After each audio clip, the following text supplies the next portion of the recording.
Y una vez más tenemos la oportunidad de participar en el Club de Opinión, en esas grandes conferencias que trae el Club de Opinión Jaime I en la ciudad de Castellón. Y con nosotros hoy tenemos la oportunidad, venido desde muy lejos, pero con una intensa gira en España, tener con nosotros a Patricio L'Homs. Patricio, muy buenas tardes. Un gusto nuevamente estar aquí en otro rincón de España. Llegamos el 23 de septiembre, así que en 60, 70 días hemos visitado unas 12 ciudades, hemos dado ya 21, esta es la conferencia número 22 que damos hoy, y esta es la entrevista número 18 que doy en tan poco tiempo. Intensa la agenda y sobre todo nuestros telespectadores luego tendrán la oportunidad de ver la conferencia, pero primero queríamos desgranar ese título, porque es Contestando a Eduardo Galeano y la leyenda negra que hay siempre, pues es sobre la historia de España, el Nuevo Mundo. ¿Por qué esta conferencia? Porque tú eres periodista, te has dedicado a investigar en la historia y sobre todo ahora a través de tu canal de YouTube es la divulgación. Sí, mi canal lleva mi nombre, es fácil, Historia con Patricio L'Homs, en YouTube lo pueden ubicar muy fácil. Pero en realidad la leyenda negra, como dijo Eva Perón, se hizo para engañarnos. Y se engaña el que quiere ser engañado. Y nos hace mucho daño a los americanos.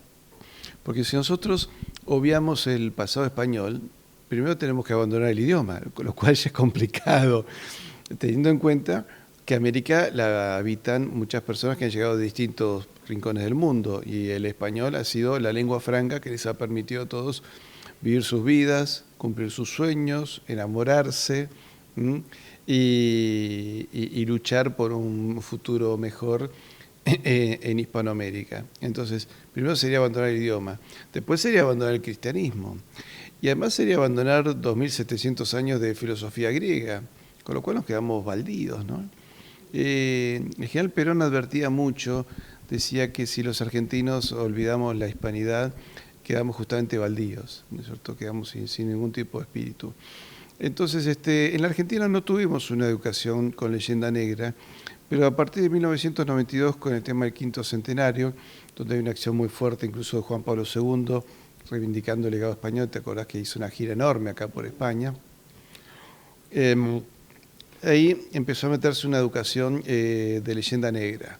Entonces resultó que éramos indios, me das mi cara, no tengo nada de indio, mi apellido además lo denota, tenemos que renegar del legado español, renegar del cristianismo, renegar, y eso nos ha llevado a una situación límite como país donde estamos a punto de quiebre, ¿no? Ya con un quiebre social, moral y económico. Entonces, yo tomé la posta de muchos historiadores argentinos que hace más de 100 años vienen reivindicando el pasado español. Y en Argentina se da un fenómeno curioso que creo que no se ha dado en España, que es que la defensa de la hispanidad, la identidad hispánica de Argentina, ha sido una defensa hecha por pensadores de distintas líneas políticas. Es decir, en Argentina tenés, digamos, el típico hispanista que es de origen católico, pero tenés, por ejemplo, muchísimos marxistas. Socialistas han habido muchos que comenzaron defendiendo el legado español, algunos terminaron también defendiendo el cristianismo, algunos también se convirtió, pero también los conservadores han sido hispanistas, y después los dos partidos mayoritarios, la Unión Cívica Radical y el Partido Justicialista. Es decir, Hipólito Yrigoyen es el que impulsa el 12 de octubre como Día de la Raza. Había una influencia muy importante de Ramiro de Maeztu, que era embajador español en Argentina, que escribió aquel libro famoso, Defensa de la Hispanidad, que por él le costó la vida, ¿no?, en la Guerra Civil. Y después Juan Domingo Perón, que también hace una fuerte defensa de la hispanidad. Y cuando, bueno, España está en una difícil situación después de la Guerra Civil, fue política de Estado enviar alimentos y romper el bloqueo que estaba sufriendo España, ¿cierto? Entonces, yo lo único que hice fue continuar lo que hicieron muchísimos pensadores de izquierda, centro, derecha, conservadores, nacionalistas, de distintas líneas. Y hoy en la Argentina hay una fuerte defensa de la hispanidad también, en gente que va de la izquierda a la derecha, y todos vamos dándonos cuenta de ese famoso legado que nos hizo ser un pueblo, ¿cierto? Porque sin lengua ni religión no sos país. ¿En qué momento de la historia podemos ver esa fractura de una manera más latente? Y es de nuestra historia, podríamos decir, hace poco, en los libros de texto de nuestros hijos, o al menos de los míos, ya no aparece esa historia de los españoles conquistando las Américas, cómo vivían, cómo se integraron. Además, todo se consideraba un mismo territorio. Hay un punto en la historia, hubo un momento en la historia, no hubo una batalla un poco así controversia en la que los ingleses jugaron una buena parte para, que era su objetivo, acabar con todo lo que era el Imperio Español, pero en los tiempos más contemporáneos, ¿cuánto se ha intentado acabar de borrar, según tu parecer o después de tus investigaciones, esa hispanidad, esa unión entre todos los pueblos que un día fueron el Imperio Español? Mira, básicamente después de la guerra que Argentina tuvo con Inglaterra, nosotros en 1982 tuvimos una guerra. Yo tengo el orgullo de tener 2 hermanos veteranos de la guerra de Malvinas, BGM como les decimos, y en esa guerra se notó el apoyo de muchos pueblos hispanos. Es decir, hubo varios países, Nicaragua, Cuba, Venezuela, Perú, que quisieron enviar tropas, que quisieron enviar material. Perú llega a enviar un escuadrón de cazas. Hubo miles de voluntarios de Bolivia, de Paraguay, y miles de voluntarios españoles. De hecho, me contaba un amigo que era muy chico cuando se produce la guerra de Malvinas, y él, español, su padre, cuando se entera, dice, nuevamente estamos en guerra con Inglaterra, ¿no? Y era porque era Argentina, una hija de España que estaba en guerra con Inglaterra. Y me acuerdo que en los consulados argentinos, creo que en el de Barcelona, de un día para el otro se presentaron 600 españoles, una cola enorme. Me contaba un periodista español, Javier García Isaac, él tenía 16 años. Se compró una bandera argentina y dije, me voy a la noche a hacer cola toda la noche porque seguro que a la mañana va a haber mucha gente. Y dice, llegué a la noche y ya a la noche había una cola enorme. Entonces, te imaginas, no sé lo que era a las 9 de la mañana cuando abrió el consulado. Cientos de españoles que quisieron combatir con nosotros. Bueno, no se dio, o sea, no se aceptaron voluntarios de otros países, pero ahí se notó claramente que la identidad española todavía estaba fuerte. Vos pensás que nuestros militares, incluso algunos cantaban marchas españolas, algunas que hoy son consideradas políticamente incorrectas, pero lo cantaban, y nuestros pilotos de combate se lanzaban en picada contra los buques al grito de por la Virgen de Loreto, ¿no? Entonces te das cuenta que era muy marcado ese espíritu español. Cuenta ahí una leyenda que dice que unos soldados argentinos estaban cantando una canción típicamente militar española y unos ingleses retrocedieron porque creyeron que iban a chocar contra un cuerpo de la Legión. Entonces, fíjate cómo estaba tan marcado eso que a partir de ahí decidieron todos los poderes políticos borrar con ese legado. A Dios gracias. Yo no soy el único intelectual.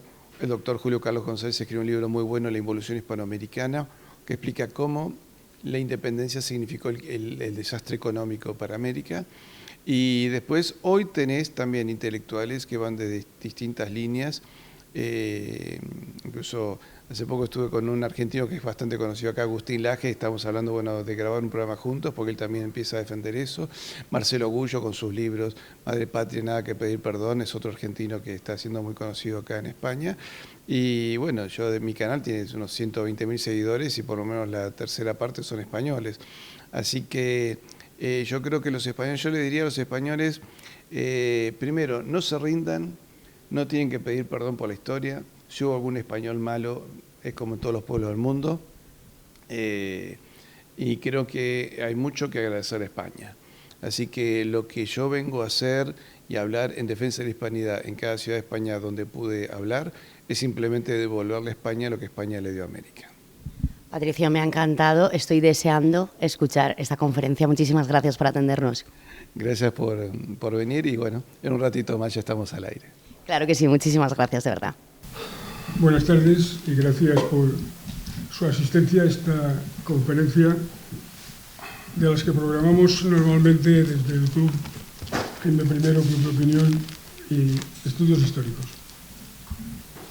Hoy tenemos el placer de contar entre todos nosotros a don Patricio Pons, un hombre argentino, periodista, amante de la historia, que a su edad se ha lanzado a deshacer entuertos. Eso nos recordaría mucho a los españoles a Don Quijote de la Mancha. Y lo ha hecho con éxito, porque en pocos años ha conseguido ser referencia de la lucha por la verdad histórica, que a lo largo, al menos de 2 siglos, le ha sido ocultada de forma premeditada al pueblo español de ambos hemisferios. Lo ha hecho además con terquedad quijotesca, porque cuando empezó su inmensa labor, el desconocimiento de nuestra historia estaba profundamente asentado ya en la sociedad. Hoy sigue en esta situación, no nos engañemos, pero sería una desconsideración imperdonable no reconocer que la labor llevada a cabo de forma metódica, diaria, en los últimos 6 o 7 años, ha dado un fruto esplendoroso y prometedor que ha florecido en centenares de grupos, primero en Internet y ya hoy de forma presencial. Grupos que han surgido en todos los ámbitos de la hispanidad, desde Filipinas hasta Guinea, desde Florida hasta la Patagonia, que entienden los más dispares ambientes de la cultura, desde la historia, la botánica, la música, la pintura, la escultura, la zoología. Las dudas creadas sobre la historiografía oficial ha conmovido el espíritu de las gentes que no lograban explicarse cómo esa España representada en la ley negra triunfante había sido capaz de organizar un sistema político, social y económico que había logrado no solo sobrevivir, sino imponerse a lo largo de 3 siglos. Algo positivo debería de tener cuando el sistema no acabó con el orden hispánico, sino al contrario, sigue perviviendo en nuestros días. Y algo distinto que posibilitó, por ejemplo, que la presencia del ejército en América fuese prácticamente escaso. Sin embargo, la paz y la tranquilidad sí que reinaban en aquellas tierras. Eso no quiere decir que, como en todos los conflictos, hubiera corruptelas y otros vicios propios de personas que nos hacen no conformar una sociedad de ángeles. Pero para atajar todas estas circunstancias, y desde el primer momento de la conquista, España dio a luz un cuerpo legislativo que no solo tiene parangón con el que podemos clasificar sin duda como el origen de todos los sistemas legislativos, el derecho romano. Perdón. No, América, el Pacífico, no fueron conquistados por ángeles, eran personas. Fueron conquistados por personas como nosotros, por personas con mayor o menor éxito que procuraban responder a las exigencias de amor que les demandaba su defensa de la fe católica. Llegaron a cometer barbaridades. ¿Se libró Roma, acaso, de la responsabilidad por la situación llevada por Yugurta en Numancia? Evidentemente que no, y nunca lo pretendió. Pero lo que sí es verdad es que todo eso daba pie a un imperio en contra de España. En cambio, justa fue la actuación de España en América. El orden imperante tiene la desfachatez de presentar la obra de España como un inmenso genocidio y nos presenta instituciones como elementos de exterminio. Y lo ha hecho con el éxito rotundo, incluso en el mundo hispánico, donde se dan como correctas las observaciones de la leyenda negra, sin caer en la cuenta de llevar a cabo un sencillo ejercicio de observación, materializando una pregunta: ¿dónde estaban hoy, 2022, los indios americanos? ¿Dónde los habitantes originarios de Tasmania o los países americanos que cayeron bajo la influencia inglesa, holandesa o francesa? ¿Dónde existen construcciones catalogadas como patrimonio de la humanidad? ¿Dónde existe una legislación que pueda compararse con la ley de Indias? La comparación de la conquista española en cualquier invasión inglesa no dudan de presentar la mentira como instrumento necesario para la consecución de sus fines. Pero eso es también nuestro fuerte. Pero yo pregunto, ¿cuál era el punto fuerte de la monarquía universal hispánica? Justamente lo contrario, la defensa de la verdad sobre todas las cosas. Y justo es este el punto que hoy nos viene a tratar Patricio Alonso, la leyenda negra, la mentira. En este caso difundida por Eduardo Galeano, y la verdad reflejada en las leyes de Indias y reflejada en la realidad social que hoy, 2022, podemos encontrar en todo el mundo hispánico. Muchísimas gracias, Patricio, de estar con nosotros y hacernos ver más luces en este mundo de tinieblas que nos han querido crear. Muchísimas gracias.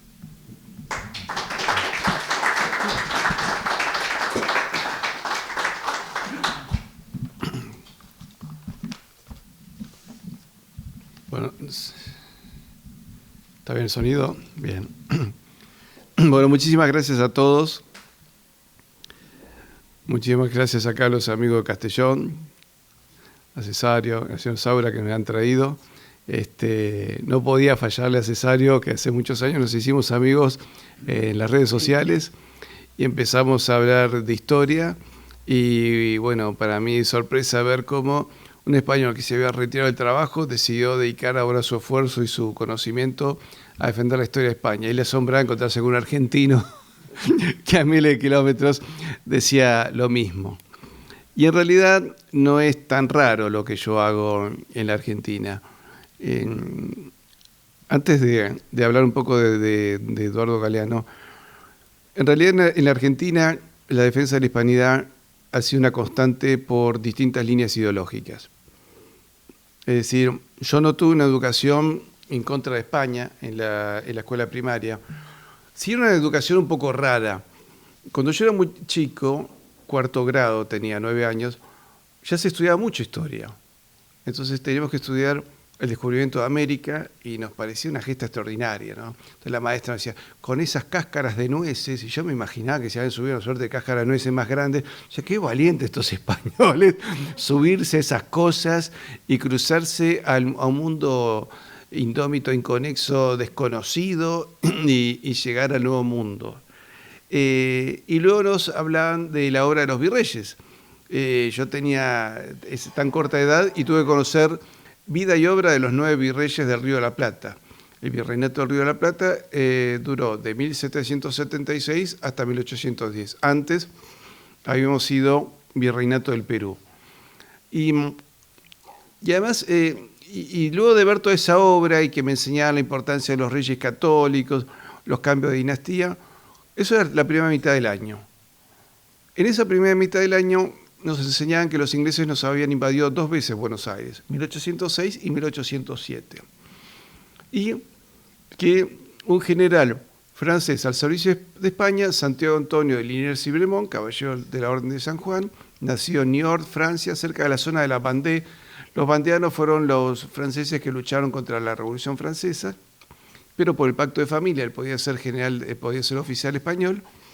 Este hombre nos había liberado Buenos Aires de la ocupación británica en una ocupación que duró 1 mes y medio, desde junio hasta el 12 de agosto de 1806. Ahí se produce la Reconquista. Al año siguiente los ingleses, esa fue una invasión con 1.600 hombres. Al año siguiente los ingleses nos invaden con 12.000. Liniers había preparado durante un año un montón de regimientos, que había de todo. Me acuerdo el regimiento de Patricios, el de los arribeños, que era gente de la costa, pardos y morenos, que eran de 2 grupos de raza negra, los húsares de Porredón, y además había cuerpos por las distintas comunidades de España, ¿no? El cuerpo de tercio de gallegos, el de vizcaínos, el de vascos, el de catalanes, etc. Y los derrotamos por segunda vez. Yo además vivía en una localidad muy británica que se llama Hurlingham, alrededor de Buenos Aires. Y la verdad que yo tenía muchos vecinos británicos, tenía escoceses, irlandeses, ingleses, y había incluso 2 colegios ingleses, un templo anglicano, 2 clubes ingleses, uno irlandés, y no eran vecinos muy simpáticos. Entonces la verdad, este francés que había derrotado 2 veces a los ingleses, me imagino un chico de 9 años, viendo que habían sido capaces de derrotar una potencia que mostraba su poder económico incluso en la localidad que yo vivía. El club inglés que había en esa ciudad tiene 36 hectáreas, hoy en día es un club enorme. Colegios con 2 manzanas, también muy grandes, con todo ese poder económico, y los habíamos derrotado bajo el mando de este militar francés. Para la imaginación de un chico, y para mí, que lo he dicho más de una vez, para mí Liniers era como Batman. Era un superhéroe. Y después de admirar ese Batman local, nos íbamos de vacaciones de invierno, y cuando volvíamos me cambiaba la historia.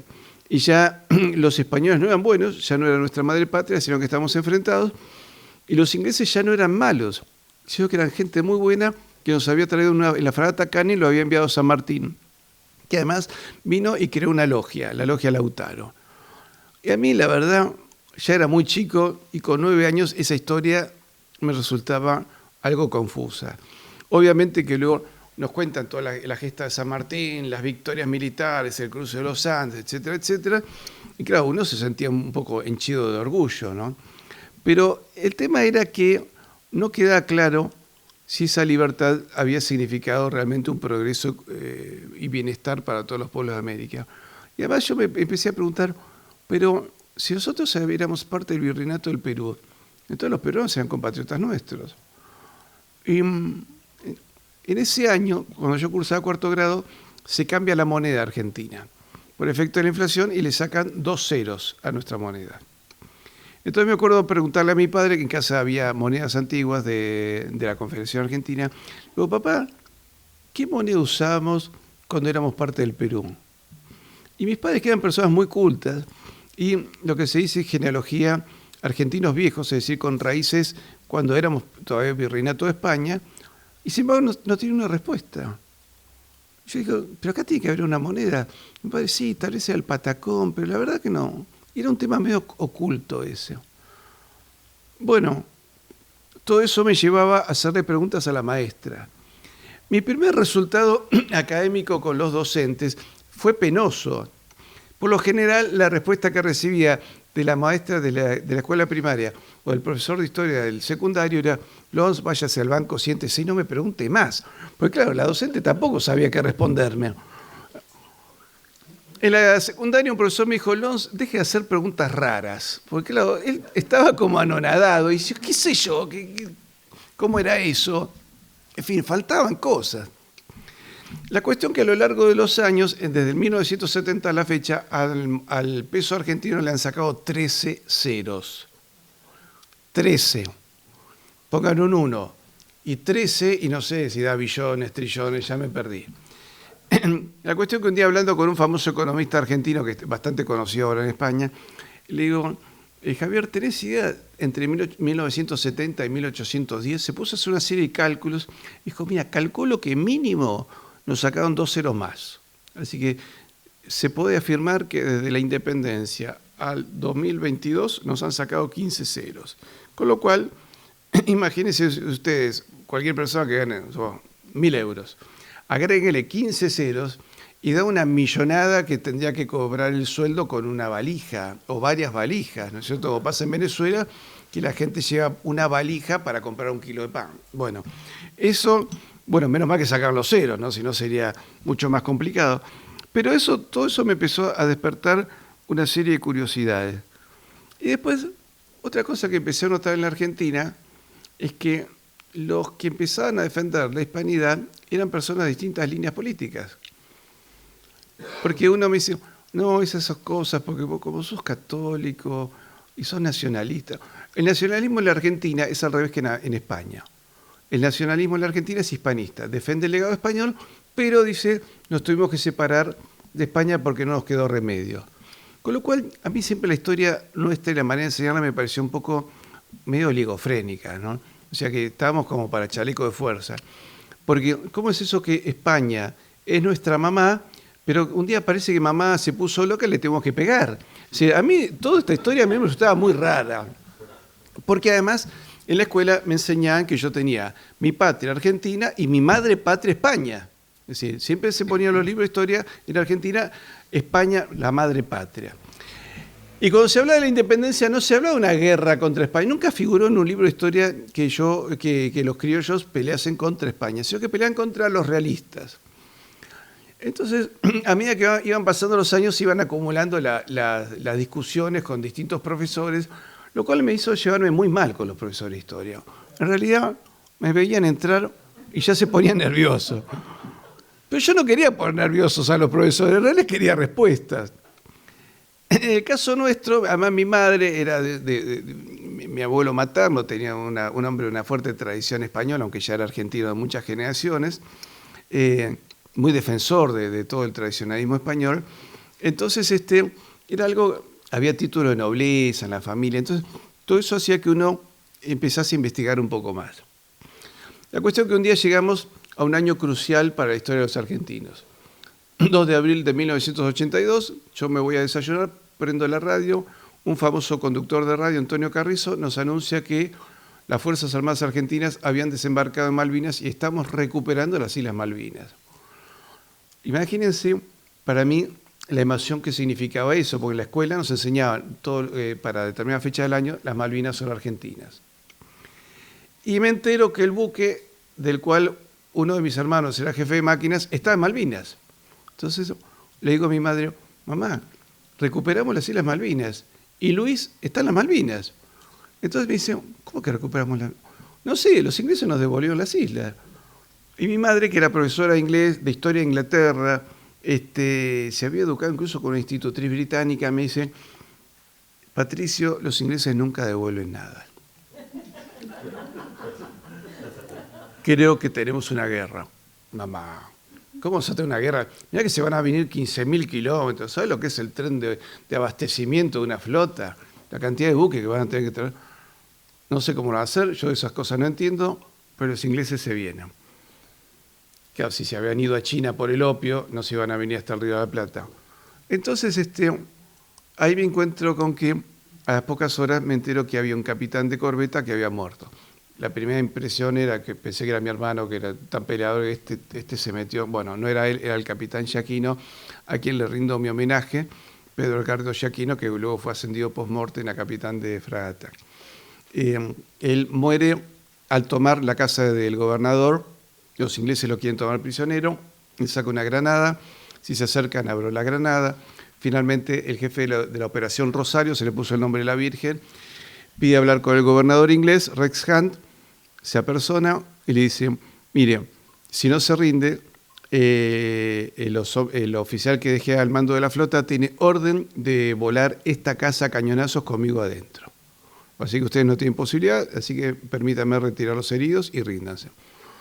El gobernador Hunt mira al comandante inglés, el mayor Norman, y el mayor Norman se encoge de brazos diciendo no hay posibilidad, y ahí se rinde. Bueno, finalmente nos damos cuenta que a los pocos días los ingleses avisan que zarpaba la flota.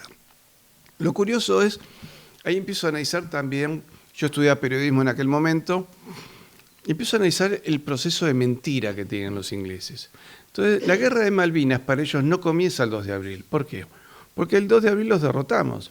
Si ustedes buscan fotos de la rendición inglesa del 2 de abril, van a ver al buzo táctico, el cabo Batista de Infantería Marina, llevándose a varios Royal Marine prisioneros con las manos sobre la cabeza. Esa foto voló por todo el mundo y era motivo de orgullo para nosotros. Entonces, ese día no figura. Para ellos la guerra de Malvinas creo que son 2 o 3 días después, donde dice, creo que es 4 o 6 de abril, dice, zarpa la flota británica para recuperar la libertad de los súbditos de su majestad británica, que fue su libertad, ha sido cercenada por un dictador, etcétera, etcétera. Pero no cuentan la derrota, cosa que luego veo que hacen a lo largo de la historia. El almirante Vernon pierde la batalla de Cartagena de Indias en 1741 y hizo algo parecido en su biografía, porque él llega a tomar unos fortines adelantados. Está un tiempo ahí en Cartagena, finalmente es derrotado, obviamente tiene que levantar toda la tropa, incluso la de los fortines, y se va. Pero en la tumba él dice, almirante Vernon conquistó Cartagena hasta donde llegaban sus buques. Bueno, claro. Yo siempre digo, hago siempre el mismo ejemplo porque sueño que me pase. Supongamos que entra acá Miss España, yo la saludo y como la señorita es muy educada, me dice, ¿qué tal? Buenas noches, profesor, y se sienta. Entonces alguien hace mi biografía en Wikipedia y dice, Patricio Lons conquistó a Miss España hasta donde llegaron sus palabras. Dígame si no está fantástica la historia. Yo sueño con cruzarme con Miss España simplemente para hacer eso y luego alguien me haga Wikipedia y ponga eso. Yo creo, si alguna vez esta anécdota le llega a Miss España, que no sé quién es, pero se va a reír mucho y seguro que algún día la cruzaré para completar la anécdota. Pero veo que toda nuestra historia es un entresijo de mentiras. Finalmente, en la Guerra de Malvinas, una cosa que nos llama la atención, la cantidad de pueblos que deciden venir a pelear con nosotros. Nicaragua ofrece sus fuerzas armadas, Panamá le hace un bloqueo a los productos ingleses, Cuba ofrece buques, submarinos y 6.000 soldados que se habían entrenado en Siberia. Lamentablemente, nada de eso se acepta por una falta de concepción geopolítica de los que comandaban políticamente la Argentina. Venezuela ofrece sus fuerzas de aire, mar y tierra. Perú ofrece y al final se mete y se manda una operación muy difícil cruzando el espacio aéreo de Bolivia y tratando de evitar los radares chilenos, y llega un escuadrón de 10 cazas Mirage y un Hércules con equipamiento para los cazas. Una maniobra muy difícil de la Fuerza Aérea Peruana, porque son muchos miles de kilómetros, teniendo que abastecer en aire, no podían pedir aterrizaje en Bolivia, o sea, tenía que pasar absolutamente desapercibida la operación. Finalmente llegan y además le habían borrado las escarapelas del Perú, le habían pintado las escarapelas argentinas y le habían también borrado los numerales de sus aviones y habían puesto los numerales de los Mirage argentinos que habían sido derribados. Cuentan los pilotos peruanos la emoción que fue llegar a la base aérea de Tandil y ver que los reciben pilotos argentinos que habían sido heridos, porque todo aquel piloto que tiene que eyectarse en combate suele romperse una pierna, tiene la cara muy enrojecida. Es decir, uno eyecta el asiento, en las películas es muy simple, pero le está pegando al aire a 900 kilómetros por hora de golpe. Algunos se han eyectado a velocidades imposibles, incluso pasando los límites de riesgo. De hecho, algunos pilotos que conozco tienen problemas de columna, etc.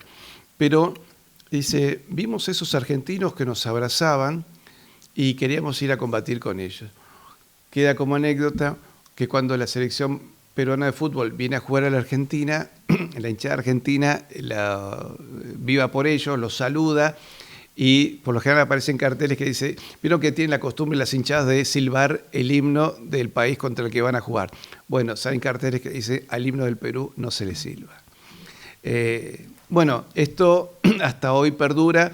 Yo estuve en estos días, hicimos un viaje relámpago a Lima, invitado por una entidad del gobierno para hablar en contra de la leyenda negra, y había pilotos de la Fuerza Aérea Peruana que vinieron expresamente a saludarnos, así que fue muy emotivo.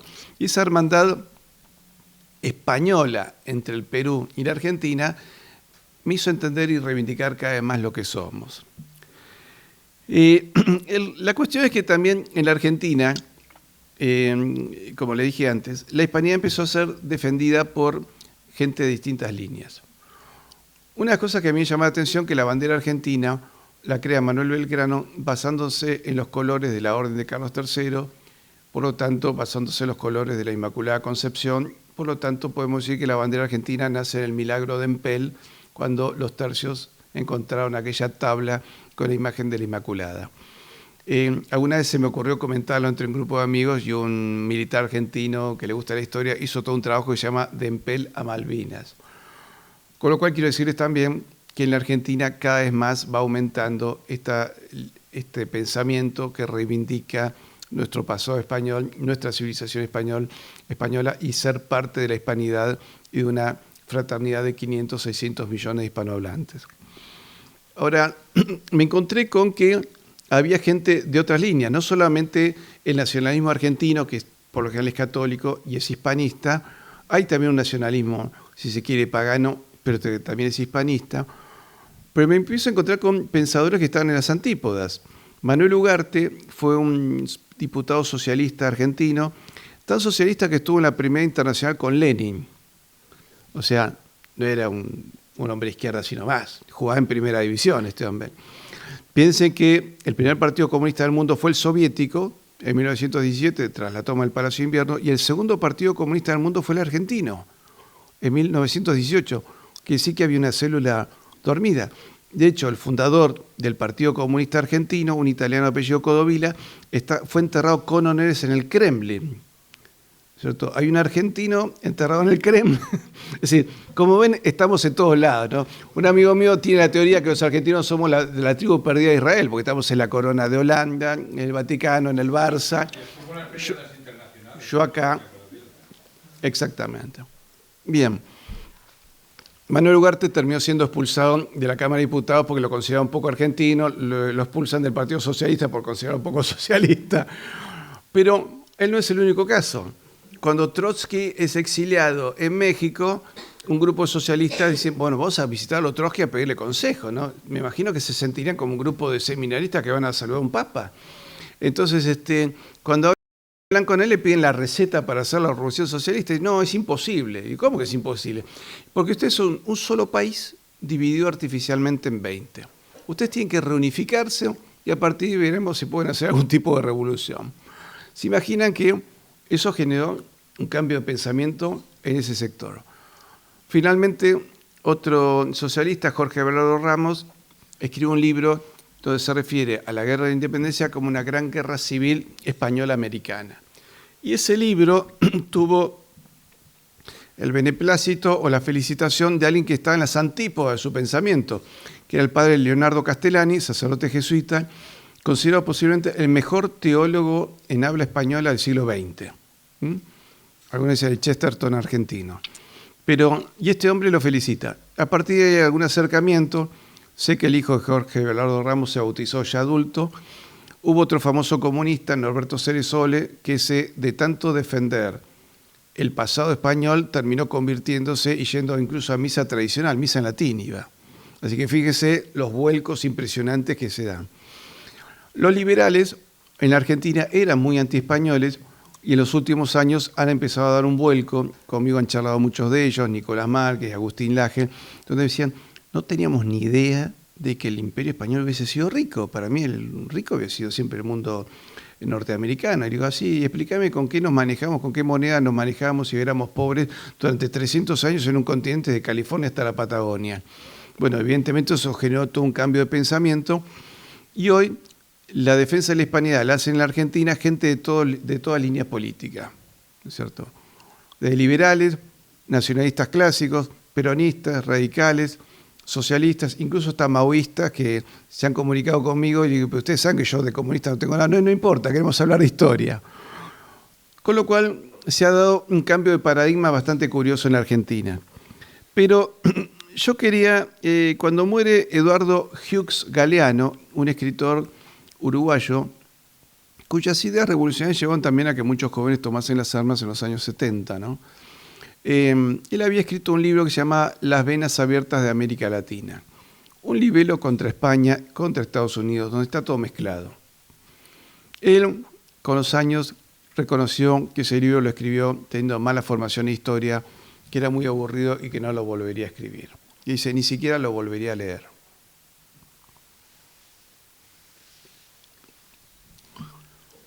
Cuando muere, yo preparé un texto que algunos intelectuales uruguayos lo vieron bien. Dijeron, mira, tenés razón, pero además lo trataste con respeto. Y creo que eso era importante. Entonces de eso quiero hablar. Y dice así, lo titulé Ante la muerte de Eduardo Galeano y su discurso antihispanista. Y me dirigí a él como si estuviese vivo. Señor Eduardo Galeano, mucho me hubiese gustado conocerlo en alguna orilla del Río de la Plata para expresarle estas palabras personalmente. Respecto a su discurso, donde mezcla la epopeya española y el imperialismo anglosajón, quiero dejarle estas líneas, deseándole de todo corazón que esté viendo la verdad eterna y su alma se haya reconciliado con Dios y pueda descansar en paz. Esto lo aclaro porque bueno, la educación en Uruguay ha sido muy laicista. Si ustedes toman la guía de teléfono de las familias de Montevideo y Buenos Aires, somos todos primos. Es muy común que uno tenga un primo uruguayo. Entonces, para hacernos diferentes, el régimen uruguayo, desde la independencia, decidió laicizar al máximo su país, a punto tal que hasta la Semana Santa le han cambiado el nombre, que es Semana de las Vacaciones, unas cosas así. Entonces, continúa así. En principio, nadie duda que en la conquista del Nuevo Mundo hubiera abusos, como pasa siempre, aún hoy, cuando se encuentran poblaciones que se desconocen. Solo que el resultado final fue una civilización donde los naturales salieron favorecidos en el balance final. ¿Qué hubiera sido de ellos, de los naturales, si Inglaterra hubiese llegado como llegó a partir de 1810 al imponer las revoluciones secesionistas? Esto aclaro porque, digamos, todas las revoluciones independentistas fueron promocionadas por Inglaterra, ¿no? Lo dijo Churchill después de la reunión de Potsdam a Truman y a Stalin. Déjenos Sudamérica a nosotros, que nosotros fabricamos sus independencias y sabemos cómo manejarlos. Los ingleses los hubiesen exterminado, como hicieron los liberales anglófilos uruguayos que no dejaron un charrúa vivo, llegando a vender a los últimos a un zoológico belga. Sí, los uruguayos ya independientes y llenos de frases sacadas del París revolucionario de 1789, vendieron indios como esclavos y estos fueron rescatados por el pueblo belga que fue movido a la misericordia por su piedad católica. Esa piedad que usted rechazaba, dado que es hijo del laicismo uruguayo, característica intelectual que impide discernir la historia en sus valores escatológicos. Característica artificial para quitarnos la fe que nos unía a ambos lados de la misma Argentina. Solo el muy católico José Gervasio de Artigas, caudillo rioplatense y protector de los pueblos libres, que incluso fue catequista en su exilio en Paraguay, defendía como hermanos a los indios charrúas. Y por su identidad cristiana, nunca dejó de sentirse argentino, aunque el Estado uruguayo lo suba al altar de padre de la patria. Por el contrario, fue un auténtico protector de los pueblos libres, por ende de los indios charrúas también. Como vemos, el problema de los indígenas americanos se inicia con la secesión de América al separarse de España, situación que derivó en una catástrofe geopolítica de dimensiones globales, en la cual nos perdimos mutuamente, nos debilitamos y quedamos sometidos a los intereses comerciales de Londres. Nuestro fracaso social como continente se inicia a principios del siglo XIX.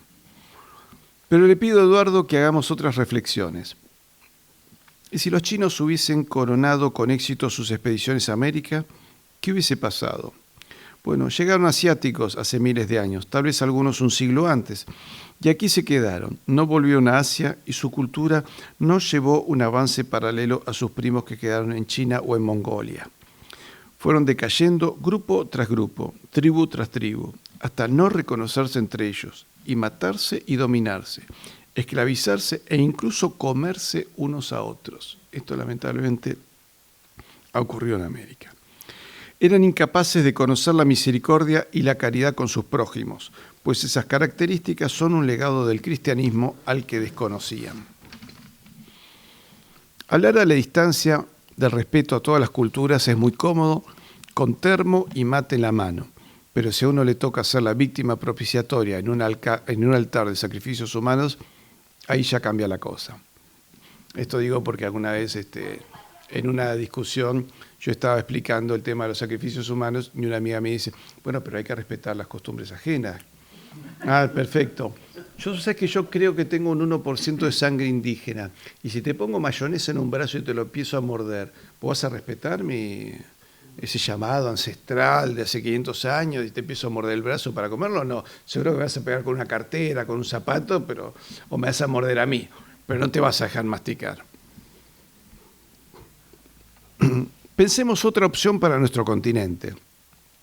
Si Rusia hubiese continuado su extensión más allá de la Alaska rusa, habría chocado con las primeras tribus. Tal vez los hubiesen evangelizado a su manera, como lo hicieron con los esteparios de Siberia, donde algunos estudios acusan a los rusos de genocidio. Pero fue voluntad de Dios. Sí, ese Dios pescador de almas, e hijo de un carpintero pobre, aunque de sangre real y enemigo de la usura, que gracias a la América hispana, Occidente fuera católico y no ortodoxo ruso, ni mucho menos confucionista. Y hoy tal vez seríamos maoístas, no sé si hubiésemos terminado siendo chinos. La historia fue así, y en ese discurrir hubo hazañas, progresos, abusos, alegrías y desgracias, héroes y pusilánimes, generosos y avaros, santos y pecadores, como lo es la humanidad desde el pecado original.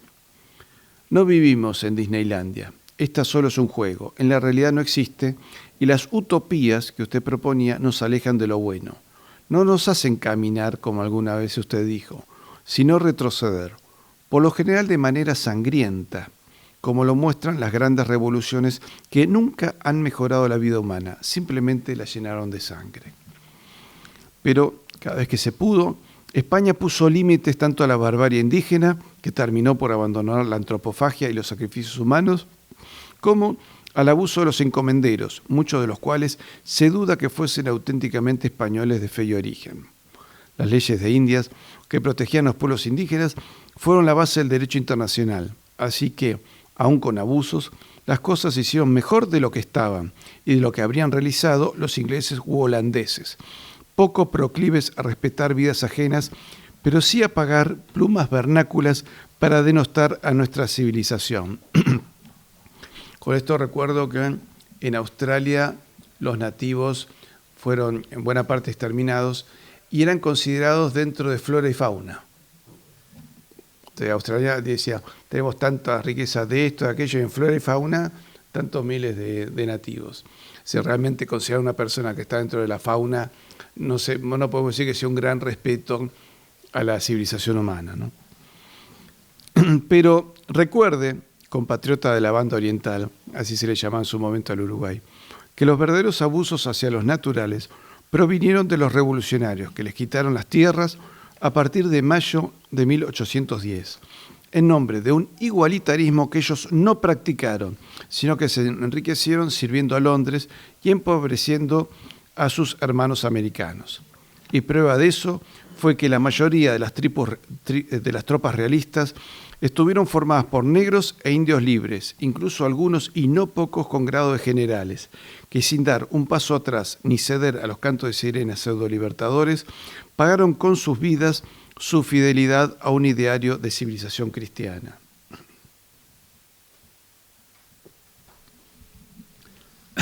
Una de las cosas que me enseñaron en la escuela, cuando era así chico y ya discutía con las maestras, es que después de nosotros tenemos como dos fechas patrias. Tenemos, parece que, embarazo y nacimiento. 1810, una revolución que se saca al virrey, pero la revolución dice, se hace en nombre de Fernando VII, porque el rey está preso en Bayona, para proteger estas tierras de nuestro buen señor y soberano de cualquier avance francés. Bueno, en realidad, el 25 de mayo de 1810 se hizo bajo presión de la flota inglesa, se arrió el pabellón español, se hizo el pabellón inglés para gran escándalo y se firma un tratado de comercio con Gran Bretaña, donde se abría el mercado, porque decía, no, el problema es el monopolio español que nos ahoga económicamente.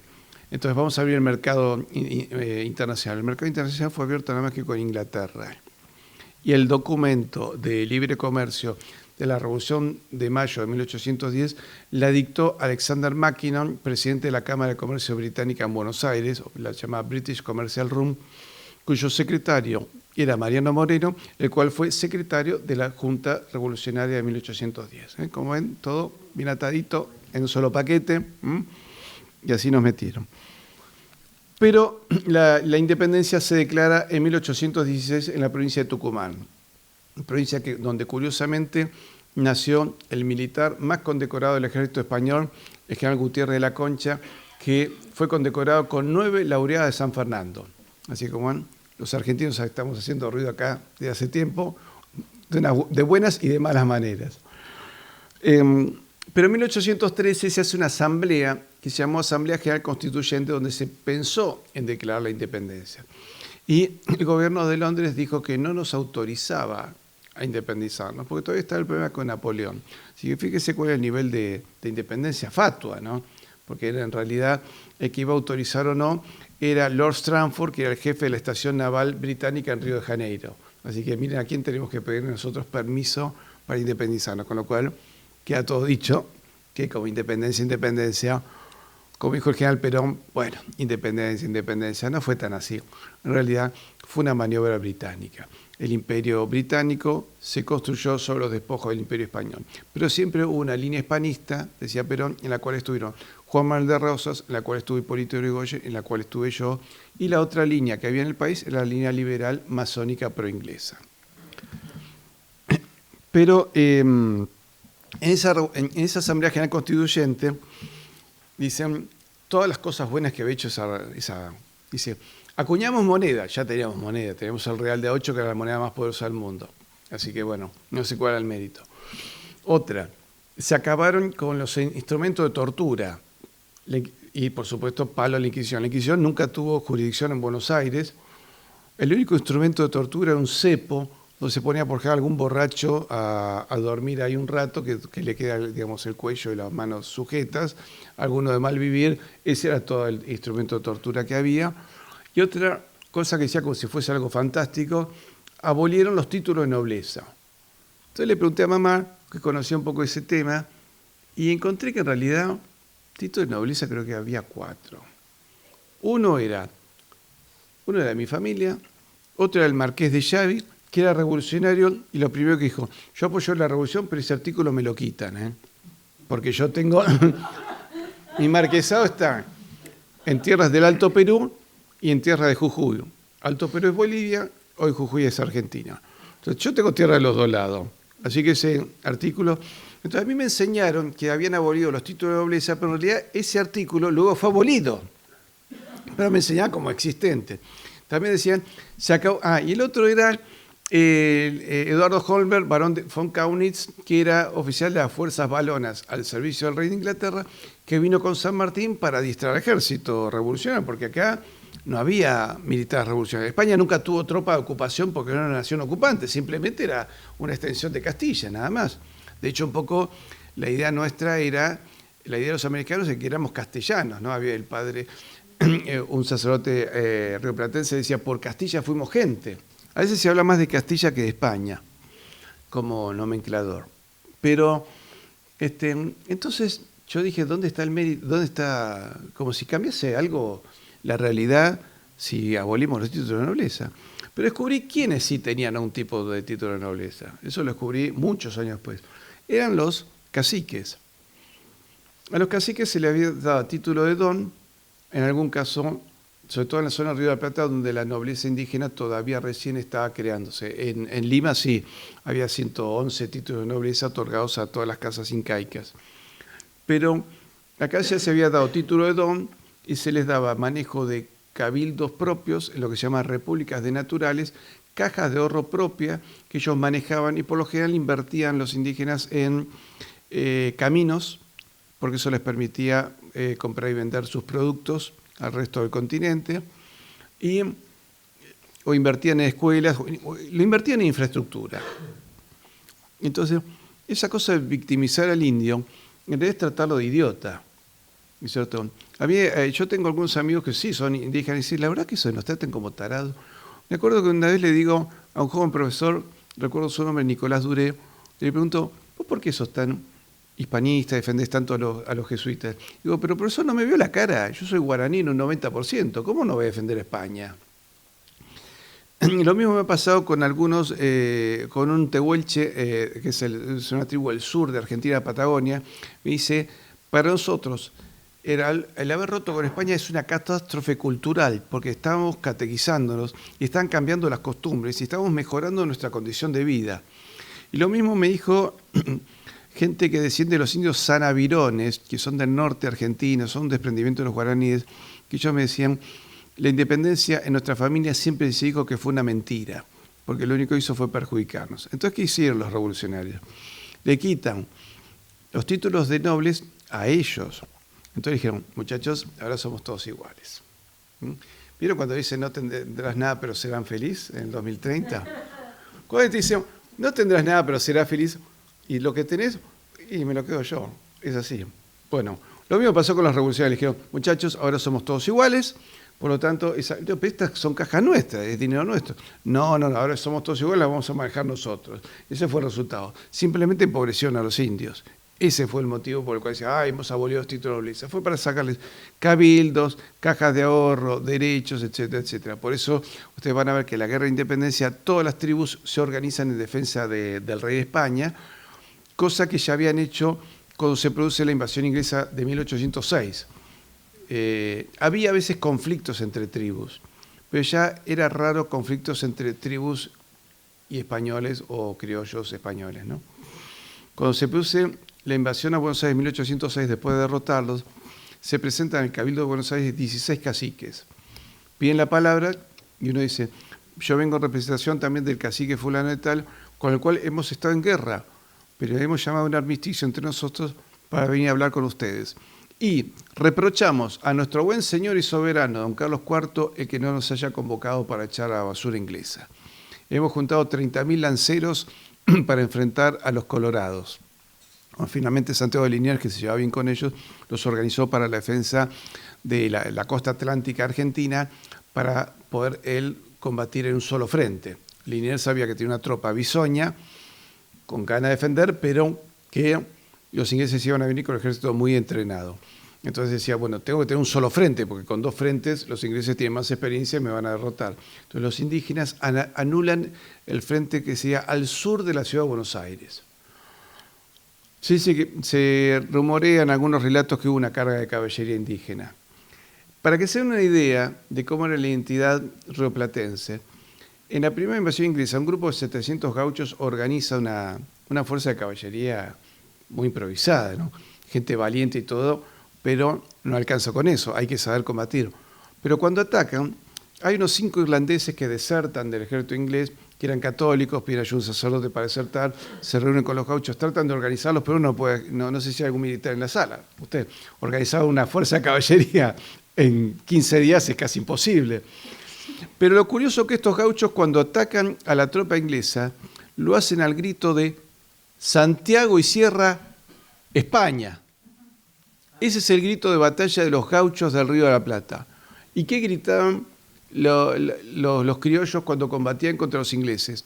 Obviamente no los cantos de la selección argentina de fútbol, ¿no es cierto? Vamos a Argentina, que vamos a ganar. No, gritaban viva el rey. Y el grito de Navas de Tolosa, Santiago y Sierra España, era un grito común entre los habitantes del Río de la Plata.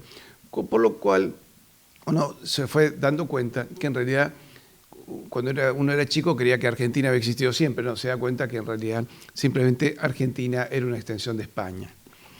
De hecho, Manuel Belgrano, creador de la bandera argentina, él decía en plena guerra, nosotros los españoles, se definía a sí mismo, que luchamos contra los afrancesados. El problema era ideológico, se veía como una guerra civil. No queremos estar sujetos a los afrancesados de Madrid, pero sí queremos una corona española.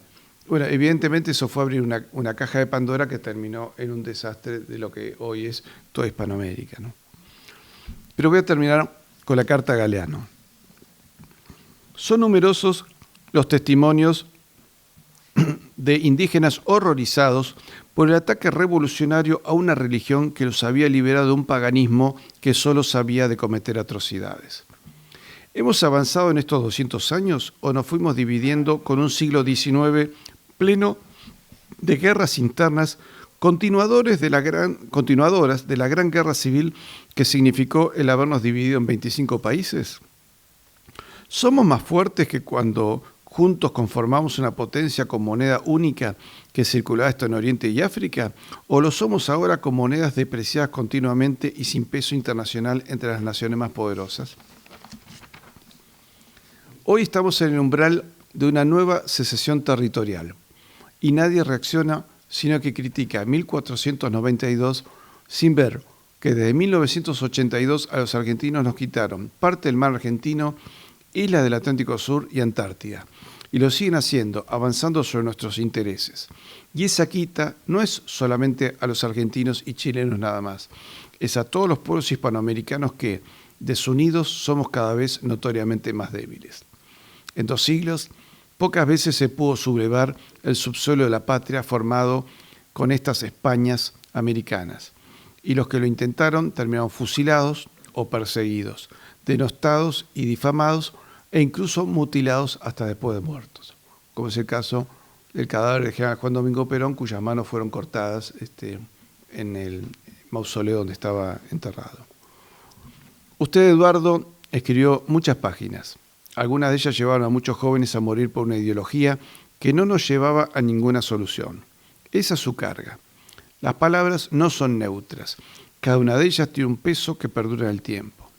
Por eso vale la pena analizar las cosas como son y como fueron en verdad, para saber cómo y cuándo nos caímos al pozo, y así saber qué debemos hacer para salir de él y qué hacer luego con nuestro destino, para poder escribir nuestras propias páginas en ese muy difícil libro que es la historia universal. Hasta aquí mi carta a Galeano. Bueno, tuvo alguna repercusión en Uruguay. Uruguay, algunos creen que es como una Argentina al 10%. No, lamentablemente no es así. Es decir, se ha buscado demoler todo principio cristiano en Uruguay e instalar una moral laica, que sí es cierto que nos ha llevado a tener una cierta moral en la organización del Estado, que digamos, ha hecho que sea un pequeño país que de alguna manera funcione. Pero funciona con poco destino. Es decir, Uruguay tiene la misma población que hace 40 años. Los uruguayos jóvenes o emigran a Australia o a la Argentina. En Argentina creo que fuera de Uruguay hay tanta población de uruguayos como la que hay en Uruguay, más o menos. Entonces, no vemos un destino concreto. Hace poco me pasó, justamente con esto de las familias en común, que empecé a ver a un historiador uruguayo, Guillermo Vázquez Franco, en la televisión uruguaya, donde él ya criticaba lo que era la independencia del Uruguay. Dice, no, en realidad Uruguay es parte de Argentina y nos hemos independizado por acción del emperador Pedro I de Brasil y Lord Ponsonby, que era el embajador británico, que tras la guerra que nosotros tenemos con Brasil, después de la independencia argentina, en la que los derrotamos con victorias fulminantes, los ingleses intervienen y dijeron, bueno, para lograr la paz, acá hay que crear un Estado que la banda oriental no sea ni de Brasil ni de Argentina. Y los ingleses, con mucha habilidad, crearon un Estado tapón. Entonces el Río de la Plata, en vez de ser el río de una sola potencia, pasa a ser el río de dos países. Eso les sirvió a ellos para organizar una invasión en 1845. Ahora, yo lo veía a este historiador con mucha claridad. Había algo que me llamaba la atención en su cara, ¿no? Entonces le pido a un amigo mío, digo, si lo conoces a Guillermo Vázquez Franco, sí, puedes contactarme con él. Van y le habla de mí. Y le dice, Guillermo dice, ¿cómo se llama ese argentino? Lons. Lons, dice, yo también soy Lons. Dice, soy Guillermo Vázquez Franco Lons. Que después me di cuenta, es muy parecido a mi padre. Lo que pasa, en un principio no lo relaciona. Bueno, terminé hablando con él y hablamos de todos estos temas. Y dice, sí, es cierto, toda la independencia de América fue una maniobra británica que no nos llevó a ningún lado. Nos ha empobrecido absolutamente. Y como ese caso, mire, yo mismo tengo antepasado, estoy emparentado con Artigas, que es el padre de la patria uruguaya, pero que él nunca se consideró padre de la patria porque él decía que Uruguay no podía estar separado de Argentina. Dice, yo soy un argentino de la banda oriental del Río de la Plata.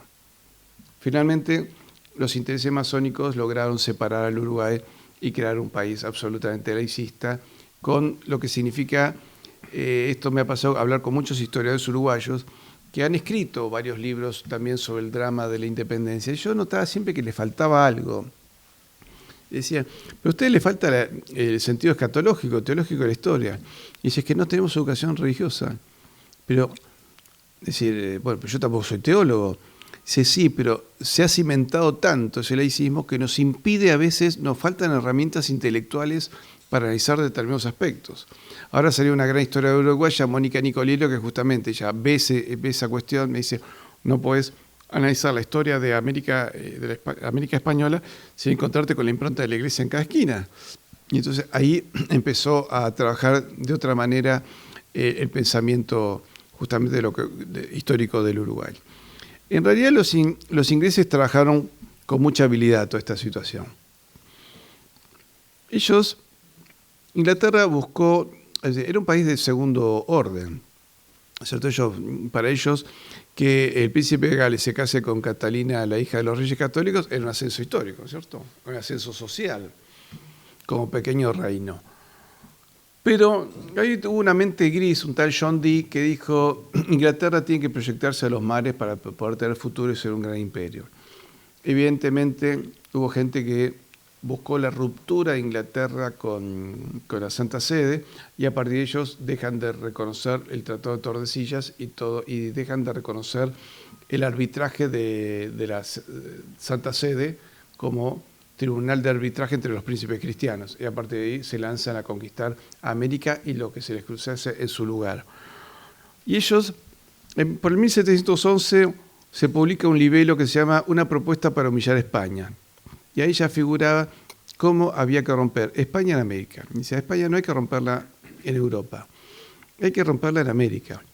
Porque los españoles nacidos en América eran tan españoles como un vecino de aquí. Es decir, si a San Martín en 1800 alguien hubiese puesto en duda su condición de español, él se hubiese ofendido mucho. Cuando él nació en Yapeyú, que es un pequeño pueblo en el litoral argentino, ese lugar era tan España como Murcia, Andalucía o aquí en Castellón. Entonces, ninguno de ellos duda de su condición española. De hecho, tanto Bolívar como San Martín fueron guardia de corps del rey de España. Entonces, San Martín pelea en 17 batallas bajo pabellón español. Y en América, en realidad, él conduce, aunque no llega a combatir, ¿no es cierto? Ya entra como un conductor de un ejército, que no se llamó Ejército Argentino, Ejército de los Andes. Era un ejército con marca propia, que cruza los Andes, y del otro lado, en Chile, estaba el almirante Cochrane, el almirante inglés, esperándolo con una flota. ¿Y qué hacía una flota inglesa por ahí? Que yo sepa, Uber y en forma de barco no existía, ¿no es cierto? No creo que estaba ahí una flota dando vueltas y diciendo, buenas, ¿alguien necesita que lo lleve? La tarifa es tanto para el Perú. No, esa flota previamente estaba preparada para estar ahí y estar esperándolo. Y de hecho, ese fue su objetivo, ¿no? Hubo otro plan inglés, el de Lord Vansittart, que decía, hay que tomar Perú. O sea, siempre el centro era Perú. Entonces, había que mandar soldados hindúes desde la India hasta el archipiélago de Chiloé, al sur de Chile, y de ahí subir hasta Lima. Finalmente eso era muy difícil, hasta que Beresford, en la batalla de la Albuera, lo conoce a San Martín y envía un mensaje al Foreign Office diciendo, tengo un español nacido en América para llevar a cabo nuestros planes. San Martín pide la baja, lo llevan a Cádiz, entra en una logia, de ahí a Portugal, de Inglaterra, y de Inglaterra una fragata inglesa, la Canning, llega a Buenos Aires. El resto de la historia la conocemos. Los tesoros de Buenos Aires en su momento fueron robados por los ingleses. Luego de la Revolución de Mayo se abre el comercio, con lo cual las nuevas reservas de plata se pierden, porque al abrirse el comercio inglés, los ingleses querían nuestra moneda. Luego se pierde el tesoro de la Real Hacienda del Perú. En Perú se roban los ingleses no solo la Real Hacienda, sino las casas de Montepío, donde la gente a veces empeñaba sus joyas, y también fortunas personales, fortunas particulares también fueron saqueadas. Todo ese dinero se subió a unos buques ingleses, salvo un italiano que también participó, que se robó un buque con parte del tesoro, dijo, hasta Nápoles sin parar. Pero ese fue el resultado, así nacimos fragmentando nuestras economías, que las teníamos antes unidas, perdiendo el galeón de Manila, perdiendo la integración entre nosotros, perdiendo la condición de potencia bioceánica y en los dos hemisferios, y en Asia y con un pie en África, en Guinea Ecuatorial. Entonces, si se fijan, estratégicamente, España podríamos decir que marcaba el mediocampo como en el fútbol, ¿no es cierto? Porque de norte a sur del planeta lo manejaba España. Eso nos daba una proyección geopolítica muy importante. Es cierto que después de la batalla de Trafalgar, la flota española había quedado debilitada, pero porque mi madre está enferma no la voy a asesinar. Hay que tratar de que se recupere, ¿no es cierto? Entonces, si España con América hubiese iniciado un lento proceso de recuperación, a lo largo del siglo XIX, posiblemente hubiésemos ya a mediados del siglo XIX hubiésemos vuelto a ser una potencia. La discusión en Argentina dice, no, pero en realidad con la pérdida de Trafalgar, donde pelean 9 rioplatenses, ya no se podía hacer nada, entonces la única solución es separarse. ¿Y la separación cómo no fue? Pregunto. Pues yo siempre le digo a los que me plantean esto desde el punto de vista económico, porque nos fue bastante mal. Bueno, pero tuvimos momentos, pero ya no teníamos una economía integrada. Y el mercado de Asia se lo quedaron los ingleses. Los ingleses operaron, uno, para romper, además acá hay una lucha entre el modelo religioso Es decir, el modelo protestante importa el tener, en el modelo católico importa la persona. Hay algo que me acuerdo siempre, cuando fue un famoso terremoto en San Francisco a principios del siglo XX, los diarios norteamericanos decían tantos millones de dólares de pérdida, y los diarios españoles decían tantos miles de vidas humanas han perecido. Fíjense, son dos modelos absolutamente de cómo comprender la vida, ¿cierto? Ramiro de Maeztu contaba que cuando él era embajador en Inglaterra, él fue con mucha ilusión y se desilusionó mucho, porque dice, este es un país donde las máquinas hablan y los hombres callan. La gente con mucho habla de lo que hace, pero veía que era un espíritu muerto. Y dice, Inglaterra no era un espíritu vivo. Fíjense que es un país cuya bandera tal vez sea la más cristiana de todas, tiene 3, 4 cruces, y es el país más ateizado de Europa, ¿cierto? Y hoy ya comiéndose la cola, ¿no? Tiene el alcalde de Londres es musulmán, el primer ministro es hindú, es decir, de tanto ir destruyendo las civilizaciones de otros, ahora se están autodestruyendo a sí mismos, ¿no? Entonces, vemos cómo esta potencia opera para destruir entonces, primero Francia. ¿Por qué? Porque en el fondo era un imperio católico, el más poderoso en Europa. Y después España, porque era el imperio católico más poderoso del mundo. Entonces, de esa manera se iba a correr los límites morales que le ponía Roma al trabajo humano, y luego se iba a poder cambiar el eje financiero. Es decir, España, al acuñar el Real de 8, tenía el manejo financiero de todo el mundo, porque todos los países, para comerciar con otro país, terminaban necesitando plata española. Es decir, si alguien quería comprar y venderle algo al Imperio Otomano o al Imperio Ruso, tenía que pagarle con plata española. ¿Por qué? Porque los otomanos y los rusos, cuando comercializaban con China, China pedía que le pagasen en moneda española. En China llegaron a circular unos 500 millones de piezas de reales de 8, que ahora fue la base de la moneda china, porque cuando se puso la Revolución China con Sun Yat-sen, se crea el dólar de junco, que era una moneda de plata, también basada en el modelo del Real de A8. Y luego, durante todo el siglo XIX, todavía los Carolus IV de México, que habían sido acuñados durante el Imperio Español, todavía siguieron circulando. Las monedas de plata españolas circularon en China hasta el triunfo de Mao Zedong por 1949, ¿cierto? Hasta ese momento tuvieron vigencia.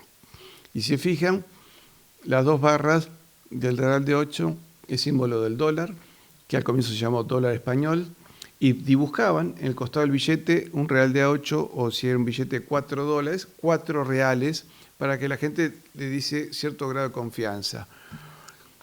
Fue también base del yuan, fue base de otras monedas asiáticas, y en el fondo las primeras monedas de plata que se siguieron acuñando en América eran continuidad de ese real, pero ya eran distintas monedas. Y además esas monedas ya no están respaldadas por el imperio, es decir, antes teníamos el respaldo de 25 universidades en América, que unidas a las peninsulares conformaban toda una forma de pensar y de gestar civilización. Es decir, todo ese aparato intelectual se pierde. Los mexicanos, cuando hacen su revolución, no se les ocurre peor idea que si vamos a acabar con todo lo español que hay acá, y justo, ellos tenían la mejor escuela de minería del mundo, lo cual significaba tener el mayor conocimiento para acuñar moneda. Dicen, no, pero son españoles. En realidad mexicanos de 3, 4 generaciones ya, pero que, bueno, se había mezclado entre blancos.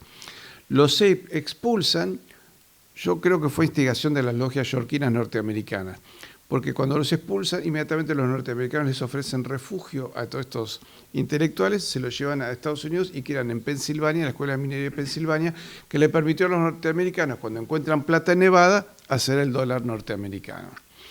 Fíjense cómo en esta maniobra los ingleses destruyen los dos imperios que se le oponían y ocupan los dos imperios paganos más populosos del mundo, India y China. ¿Y cómo lo hacen? ¿Llevando civilización? No. En la India, sembrando opio, con lo cual numerosas provincias graneleras dejan de producir alimentos para producir opio. Se calcula que en Birmania llegaron a haber 20 millones de hindúes muertos por hambre. Yo creo que hay que ser muy mala persona, muy mal imperio, para decir, me voy a imponer matando de hambre. Imagínense el horror, porque hay fotos de distintas hambrunas. Los ingleses, esa fue una hambruna.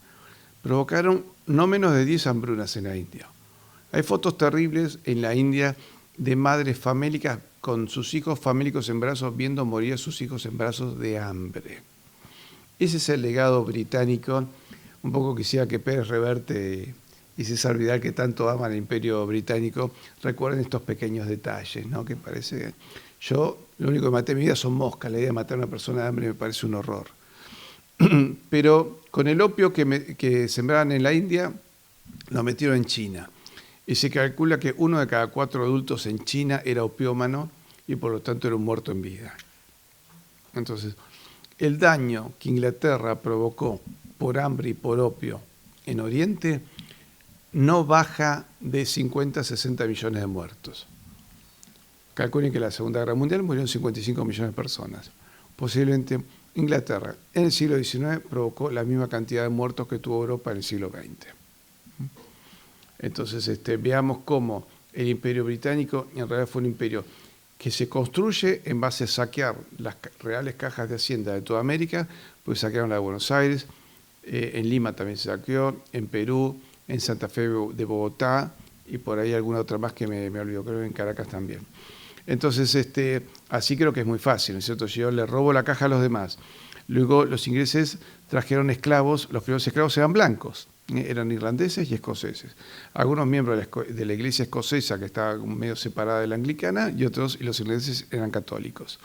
Entonces, los primeros esclavos que trae Inglaterra eran blancos, luego los sustituyen por negros, y luego los sustituyen por mano de obra barata china, que son los que construyen los ferrocarriles, que eran chinos que se habían escapado de China tras la rebelión de Taiping, que fue una rebelión cristiana que fracasó, y por último con trabajadores baratos hispanoamericanos.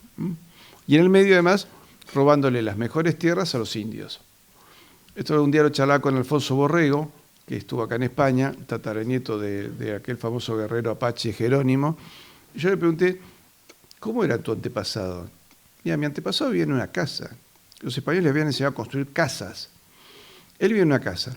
Pero su padre y su abuelo también habían vivido en casa, no vivían en tiendas como las que muestra John Wayne peleando contra los Sioux, que vivían en esos tipis cónicos, ¿no?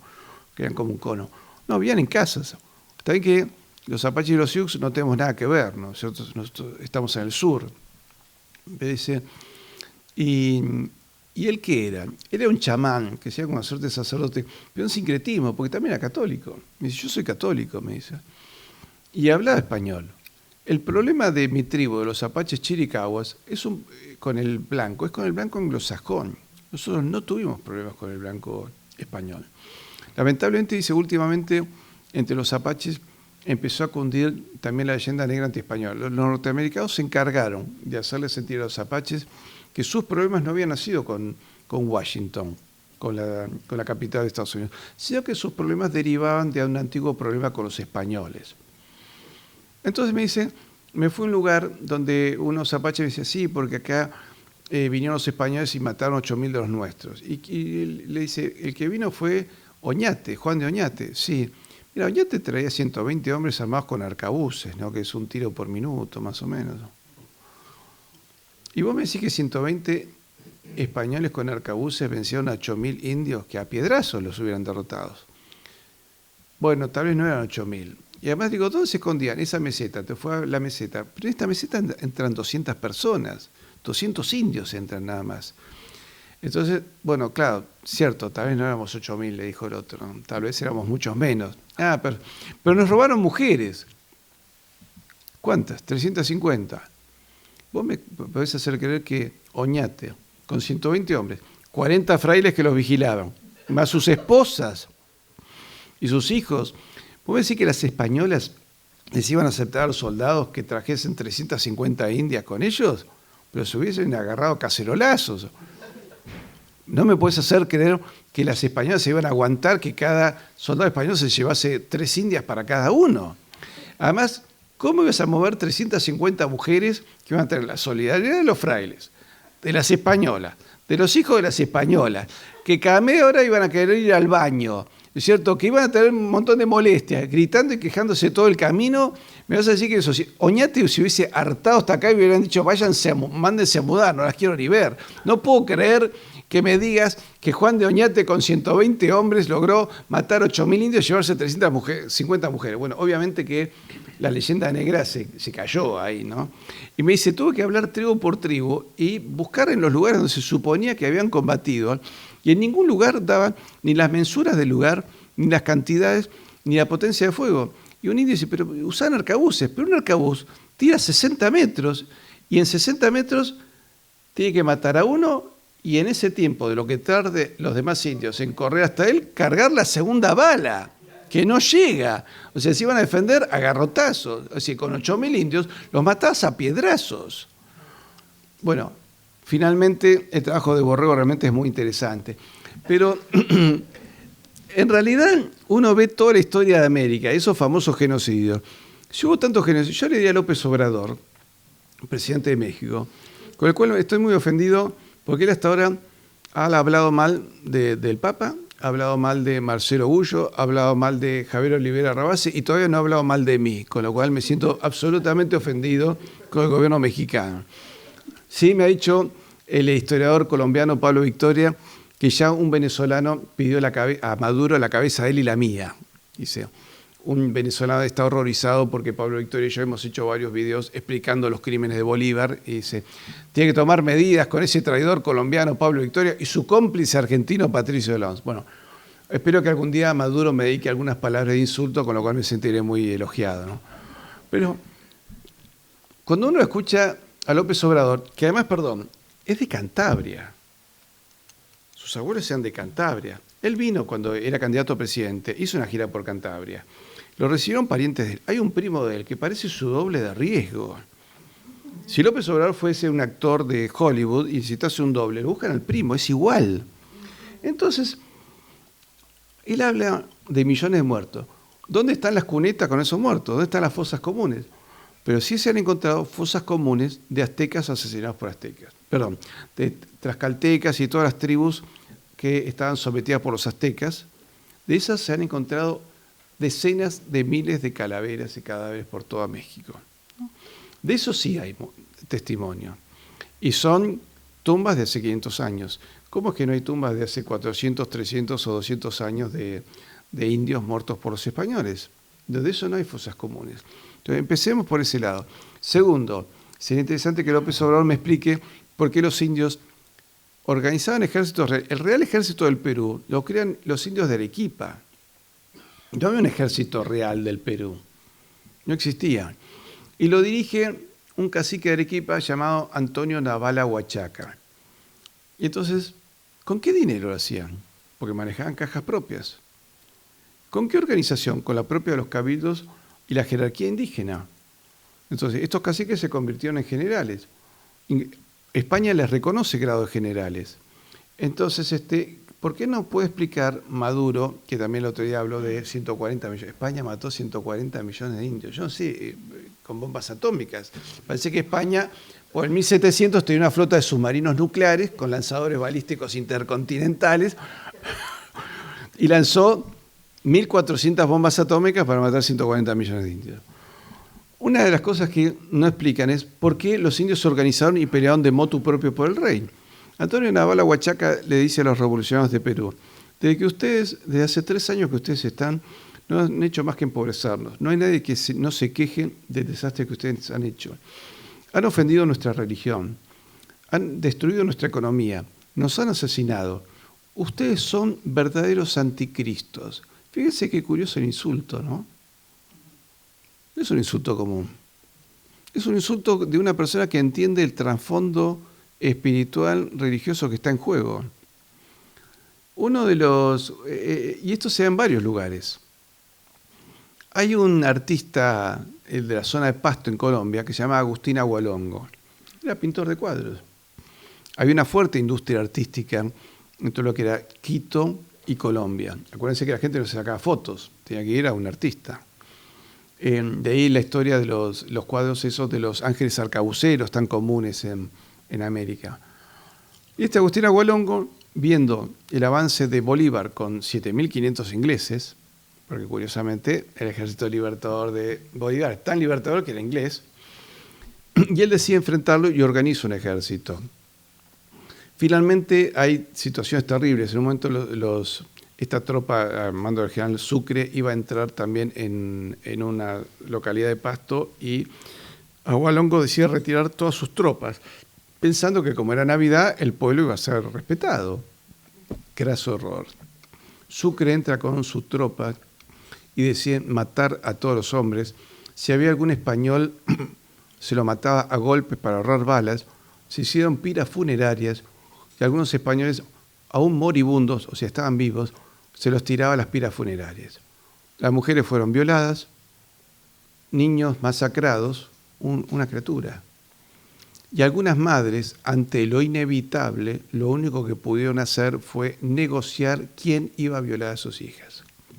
Yo digo, qué terrible de ser para una madre que la única opción sea elegir el violador de su hija.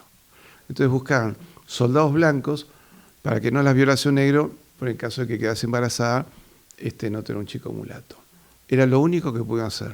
Una madre tuvo que renunciar a la dignidad de su hija y lo único que pudo hacer es negociar. De hecho, la llevaban de la mano y buscaban un soldado blanco y dice, tome usted a mi hija para que no la tome otro hombre, ¿cierto? Entonces, esa fue la independencia de América. La verdad, yo creo que Bolívar no tiene muchos motivos para estar orgulloso, ¿no? Él decía, yo lucho por la libertad de comercio de Inglaterra. Y qué mala que es España, que no me deja tener esclavos. Ese era el libertador. Qué mala que es España que no me deja tener esclavos. De hecho, tenía 150 esclavos, ¿no? Pero lo que pasa es que estaba mal visto por España el tener esclavos. Entonces, sería interesante que López Obrador o Castillo, o cualquier esto, o Maduro o Maburro, expliquen por qué los indios organizaban ejércitos en defensa del rey. Cuando Agustín Agualongo finalmente es capturado, le dan la posibilidad de pasarse a las tropas de Bolívar y él dice, era hombre bajito, chiquitito, petizo, mitad español y mitad indígena. Los revolucionarios lo miran con desprecio, hasta por su aspecto físico, no les gustaba, y le dan esa opción. Y él le dice, cuando está frente al paredón, dice, si tuviese 20 vidas, las daría por el rey y por la Santa Iglesia Católica. Y así muere. Cuando le ofrecen taparle los ojos, él dijo, no, a mí no me tapan los ojos, yo prefiero morir cara al sol. Frase que luego en el siglo XX se hizo famosa aquí en España. Pero bueno, esa es una frase que nace con Agualongo.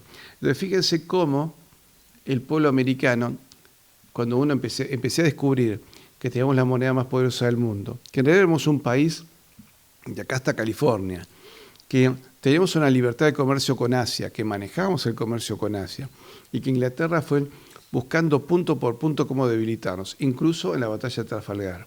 Pero además me encuentro con que en Trafalgar pelean 9 rioplatenses, pero en la guerra contra Napoleón, de que llegué hace 2 meses, siempre me muestran, creo que todos se dan cuenta que mi apellido es francés, entonces me muestran, acá los franceses se roban esto, acá los franceses rompieron tal cosa, la verdad. Pero bueno, en el caso de la guerra contra Napoleón, el regimiento más condecorado del ejército de España en la guerra contra Napoleón fue el Cuerpo de Gallegos del Río de la Plata. Así que fíjense qué curioso, el regimiento más condecorado vino del Río de la Plata. En Trafalgar había rioplatenses. En las guerras carlistas del siglo XIX, el militar más condecorado nació también en el Río de la Plata. Entonces, en las guerras en África, ahora se le ha publicado un libro en Buenos Aires, la cantidad de argentinos que vinieron a pelear junto al ejército de España. Y cuando lamentablemente España se tiñó de rojo en el siglo XX, vino la Marina Argentina a rescatar españoles sin preguntarles su condición política. Por el puerto de Alicante tiene puerto. Ahí llegaron buques de distintos países, pero todos le preguntaban, ¿hicieron el trámite en la embajada? Yo veo una mujer con chicos y dice, mire, ¿cómo ir a Madrid a hacer un trámite cuando estamos a los tiros ahí? Pido refugio. Bueno, Inglaterra, Francia, Estados Unidos pedían siempre el papelito. En cambio, los 2 buques argentinos, el 25 de mayo y el Tucumán, cargaron a todas las familias que pudieron. Los oficiales y los marineros dormían sobre cubierta para que las familias tuviesen refugio bajo techo, bajo cubierta, y se lograron salvar 1.491 españoles de la masacre del que fuese. ¿no? Pero se buscó salvar a 1.491 españoles sin preguntarle su ideología y sin preguntarle si habían llenado el papelito el consulado o en la embajada argentina, que no había manera de llegar ni al consulado ni a la embajada argentina. Así que, de alguna manera u otra, hemos tratado de participar los argentinos junto a nuestra madre patria.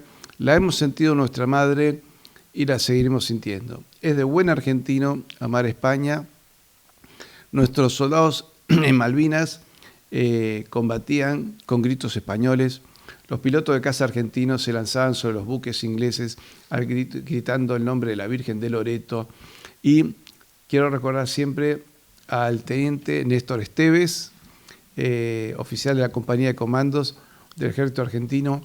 Él tiene una muerte algo parecido a lo que le ha pasado a tantos héroes españoles que han perdido parte de su cuerpo en combate, ¿no? Como Blas de Lezo o Millán de Astray. Fue herido en combate, creo que se herido en un ojo, se herido en un brazo, siguió combatiendo, retirando a sus soldados, pero él antes de morir le escribe una carta a su padre, que la pueden encontrar en internet, tanto escrita como en audio, donde le dice: papá, hay cosas que a veces no se dicen entre hombres, pero este es el momento. Gracias por hacerme argentino, católico, de sangre española. Así murió el teniente Esteves, considerándose argentino, católico, de sangre española. El año pasado, los pilotos de la Fuerza Aérea, en el 39 aniversario de la Guerra de Malvinas, este año, que se cumplieron 40 años, no quisieron hablar, se nota que estaban todos muy alicaídos, pero declararon los pilotos más destacados de la Fuerza Aérea Argentina: la guerra de por las Islas Malvinas fue la última carga de caballería hispánica. Por lo tanto, bien es lógico, ¿no?, que los españoles hayan dicho en el 82 estamos nuevamente en guerra con Inglaterra. Entonces, queridos amigos, desde que estoy acá me siento en casa, me siento uno de ustedes, me siento tan españoles como ustedes, y a ustedes los siento tan argentinos como yo. Si los argentinos amamos a España, lo hacemos por una profunda pasión argentina. Muchísimas gracias.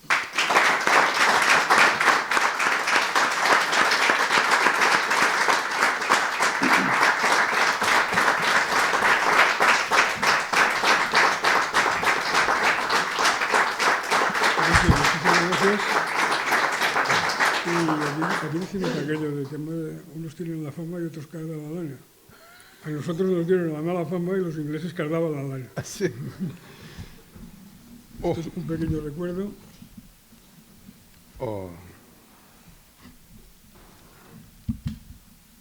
De la conferencia que nos da esta tarde. Ah, pero qué bonito. No se nos caiga y bueno. Hecho vidrio. Muchísimas gracias. A ver, ¿se lo puse bien? Sí. Sí. No. Así. Así es. Así. Permítame. Así, muy bien. Bueno, muchísimas gracias Venga, chaval. al Club Jaime I.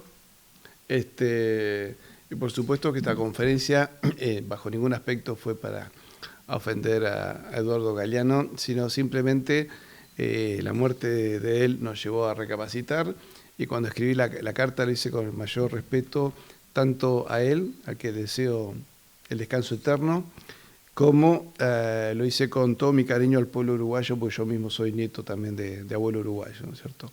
Así que Dios quiera que los pueblos de América y España podamos recapacitar lo que nos ha pasado y volvamos a vernos todos como hermanos, y algún día que la Cruz de Borgoña vuelva a ser la bandera común de todos los pueblos de España.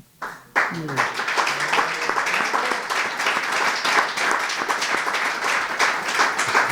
Muy bien.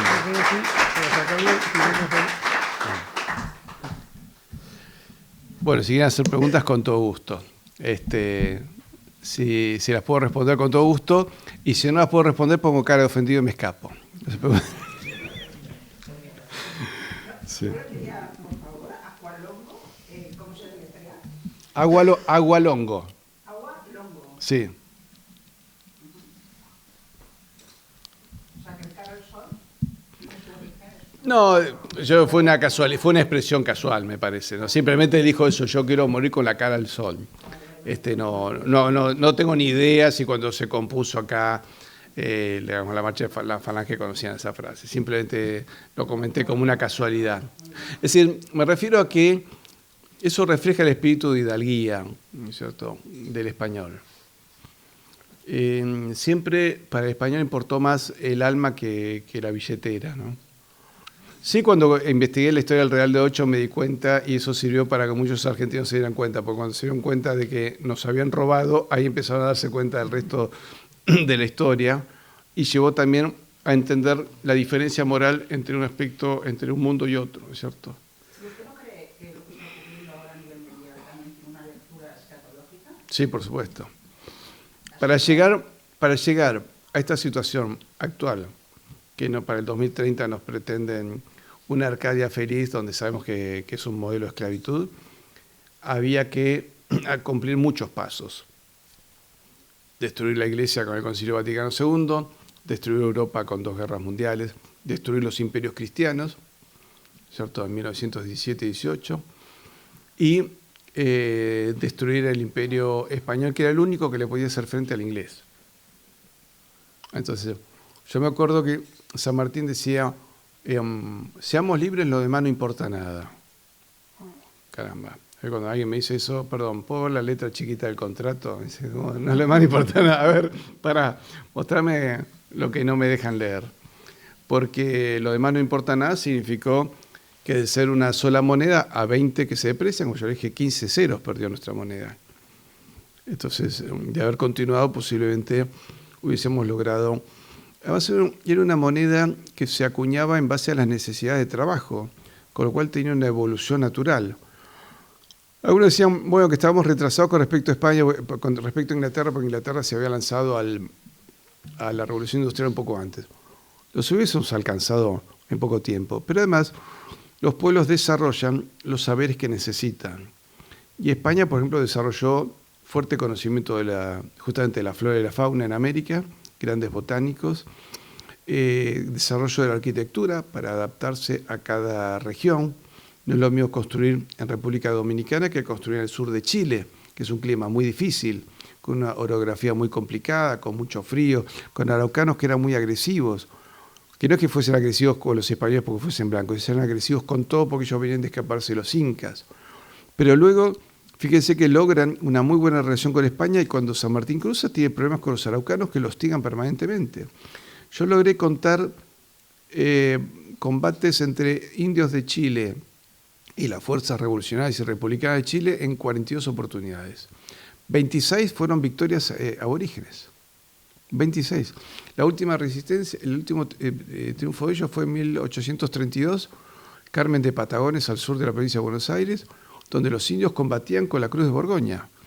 Y luego se retiran hasta la provincia de Neuquén, que frontera con Chile, y ahí son masacrados cuando les prometen, bueno, si se rinden, ya España no va a venir, aceptan la rendición, cuando se rinden los asesinan, ¿no es cierto?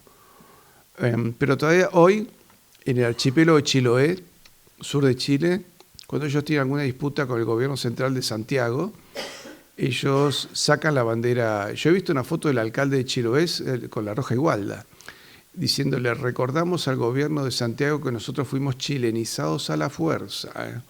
Y no solo esa, sacan la Cruz de Borgoña con puntas coronelas, con punta de batallón, es decir, con la Cruz de Borgoña militar sacan. Y hace poco vi una entrevista a un sacerdote chileno, y él decía, yo tengo 3 nacionalidades. La huiliche, porque soy indio, es una tribu del sur de Chile, yo soy indio huiliche. La chilena, que es mi pasaporte. Y la española, porque soy un sacerdote de la Iglesia Católica. Y tienen muy claro los distintos aportes. A mí me sorprendió, ahora yo estuve en Lima, y me sorprendió la cantidad de peruanos que son étnicamente peruanos, así que son mestizos con predominio de sangre indígena en su aspecto, absolutamente defensores del legado español. El único cruce con un indigenista que tuve en Lima lo tuve con un periodista que era tan blanco como yo, ¿cierto? Ese sí, ese era indigenista. El que no tenía una gota de sangre india era indigenista. Pero en el mismo canal de televisión, los productores que sí tenían sangre indígena, ellos eran hispanistas. Pues. Me dicen, no, eso es cosa de él es progresista, nosotros somos hispanistas, ¿no? Me decían. Entonces sí, para llegar a esta situación escatológica que la muerte de los estados, ¿no es cierto? Hoy lo que estamos viviendo, que los estados-nación se están muriendo, Y nos están llevando nuevamente al nivel tribal, al nivel primitivo de la organización humana. Porque si se fijan, las tribus de hoy, ¿cuáles son? Algunas son las del poder, los que manejan las redes sociales, el sistema financiero, el sistema médico y por lo tanto el sistema político. Son los grandes grupos concentrados de poder económico y financiero. Hoy hay grupos financieros que el poder financiero maneja más dinero físico que el PBI mundial. ¿Cierto? Con lo cual quiere decir que hay una desproporción, es decir, el dinero ya no está puesto para la producción. Si estuviese puesto para la producción, hoy no habría pobreza en el mundo. Pero para lograr eso había que destruir lo anterior, ¿no es cierto?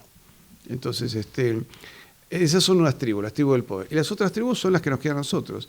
La tribu del que toma una idea revolucionaria y que su única preocupación es que le digan niñe o miembra ideología de género, ese es uno. Otro con alguna ideología muy marcada, marxista, liberal. Y lo otro, los que todavía de alguna manera confían en la providencia, ¿no es cierto? De hecho, estar defendiendo la civilización es pertenecer a una pequeña tribu también. Que, quiero decirles que igualmente es cada vez más grande en América. Pero nos han vuelto al estado tribal. Eso lamentablemente es así, ¿no es cierto? Ya vemos que en Occidente los gobernantes de muchos países, no voy a hablar de España porque estoy seguro que ustedes están fascinados con sus políticos, ¿no es cierto?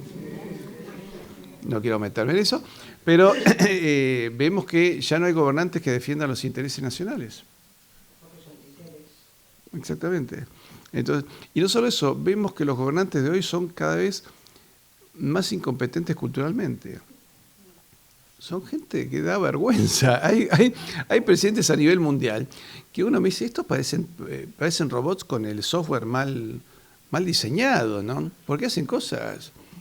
No creo, incluso si hablo del presidente de mi país, ¿no? Hay algunas cosas que hace cuando uno los ve hablar o moverse o gestos que hace, dice, este hombre tiene algún problema. Las cosas que dicen, ¿no es cierto? Hoy se ve una falta de cultura en la clase política a nivel mundial que da vergüenza. Pero gente que no tiene mínimo de cultura general. Que no, a ver, yo lo veo a Macron y De Gaulle lo hubiese mandado a limpiar los pisos del Eliseo. Y en cualquier país es lo mismo. Yo lo veo a Castillo y Belaúnde de Terry y le dice, no, este muchacho que vaya a limpiar los baños. ¿Cómo va a estar acá? Perú tiene, por ejemplo, una clase política interesante. Tiene un Senado que le ha puesto límites al presidente. No lo dejan salir del país. ¿Por qué? Porque no se hace pasar vergüenza, dijeron. No sabe hablar. No puede salir usted a representar al Perú, ¿es cierto? Pero Belaúnde de Terry lo hubiese mandado a limpiar los baños de la Casa de Gobierno. Y ni hablar de lo mismo con Perú y con Boric. Yo creo que D'Alessandri y cualquiera de esos viejos presidentes que Chile tuvo, a este hombre lo mandan a cuidar el patio de los Naranjos, en el Palacio de la Moneda, ¿no? Perdón, me querías preguntar algo. Sí. Yo tengo la suerte de tener una madre mexicana. Nos ha inculcado mucho el amor a México y el amor a España por parte de México. De hecho, tuve la suerte de viajar a México siendo pequeño y te sentías muy querido. Algo que empezó a cambiar hace 30 años. Y empezamos a ver cierta hostilidad. Sí. ¿Vale? Cierto es que incluso a nivel universitario se sentía más patente, sobre todo en los últimos 15 años para acá, pero sí hemos visto que empiezan a salir voces como la suya que están contando la historia desde otra perspectiva totalmente de la que está llegando a través de los medios de comunicación. A nivel universitario se está consiguiendo dar o recuperar la visión real de lo que fue el paso de la corona de España por América. Ya que nombras a México, no sé, cuando yo era chico, circulaba mucho en Buenos Aires películas españolas o mexicanas, que Cantinflas era un personaje ya para nosotros. E incluso yo vi a México como una suerte de España en América. A veces incluso no me quedaba claro. De hecho, había artistas españoles que yo creí que eran argentinos, ¿no es cierto? Siempre me acuerdo una anécdota de un amigo que me decía, era muy chiquito, o sea, el trauma cuando me enteré que Gaby, Fofó y Miriqui eran españoles. Yo pensé que eran argentinos. Se hablan español. Y mi papá dijo, es que hablamos español todos. Gran cantidad de artistas. Yo de chico creía que Joan Manuel Serrat y Julio Iglesias eran argentinos, ¿no es cierto? Rafael era una figura en la Argentina. Incluso cuando tuvo un problema de salud, todos los medios argentinos diciendo, Rafael tuvo un problema de salud. Era nuestro. Y yo a México lo veía como una prolongación de España. De hecho, lo veía el más español de todos nosotros, no lo veía como el más puro. En realidad, en México hubo siempre una política, desde la Revolución Mexicana, de tratar de agredir a España. Pero eso tuvo idas y vueltas porque el mexicano nunca abandonó la fe. Ellos se consolidó mucho con la rebelión de los cristeros a principios por 1920. Y ahí los mexicanos mostraron lo que era una prolongación cristiana de España, ¿no? Entonces, eso ha marcado mucho el espíritu mexicano. Entonces, el impulso fuerte sigue siendo estos 30 años. ¿Sí? Hubo algo también con los españoles que emigraron de España después de la Guerra Civil, que se les dieron cátedras en México y ellos empezaron a decir, no, ustedes no tienen nada que ver con España, ustedes son hijos de los aztecas, etcétera, etcétera. Pero México todavía tiene fuertes resistencias, tiene gran cantidad de intelectuales. Ahora, en las universidades es medio complicado. Las universidades en casi todos lados, a mí me han invitado, hay una propuesta para que vaya a algunas universidades, y me decían profesores allá que querían que fuese a hablar en contra de la leyenda negra, pero le dije a uno, pero si vos sos un hombre tan preparado, más que yo, sí, pero tiene que venir alguien de afuera a decirlo, me dice, es inútil.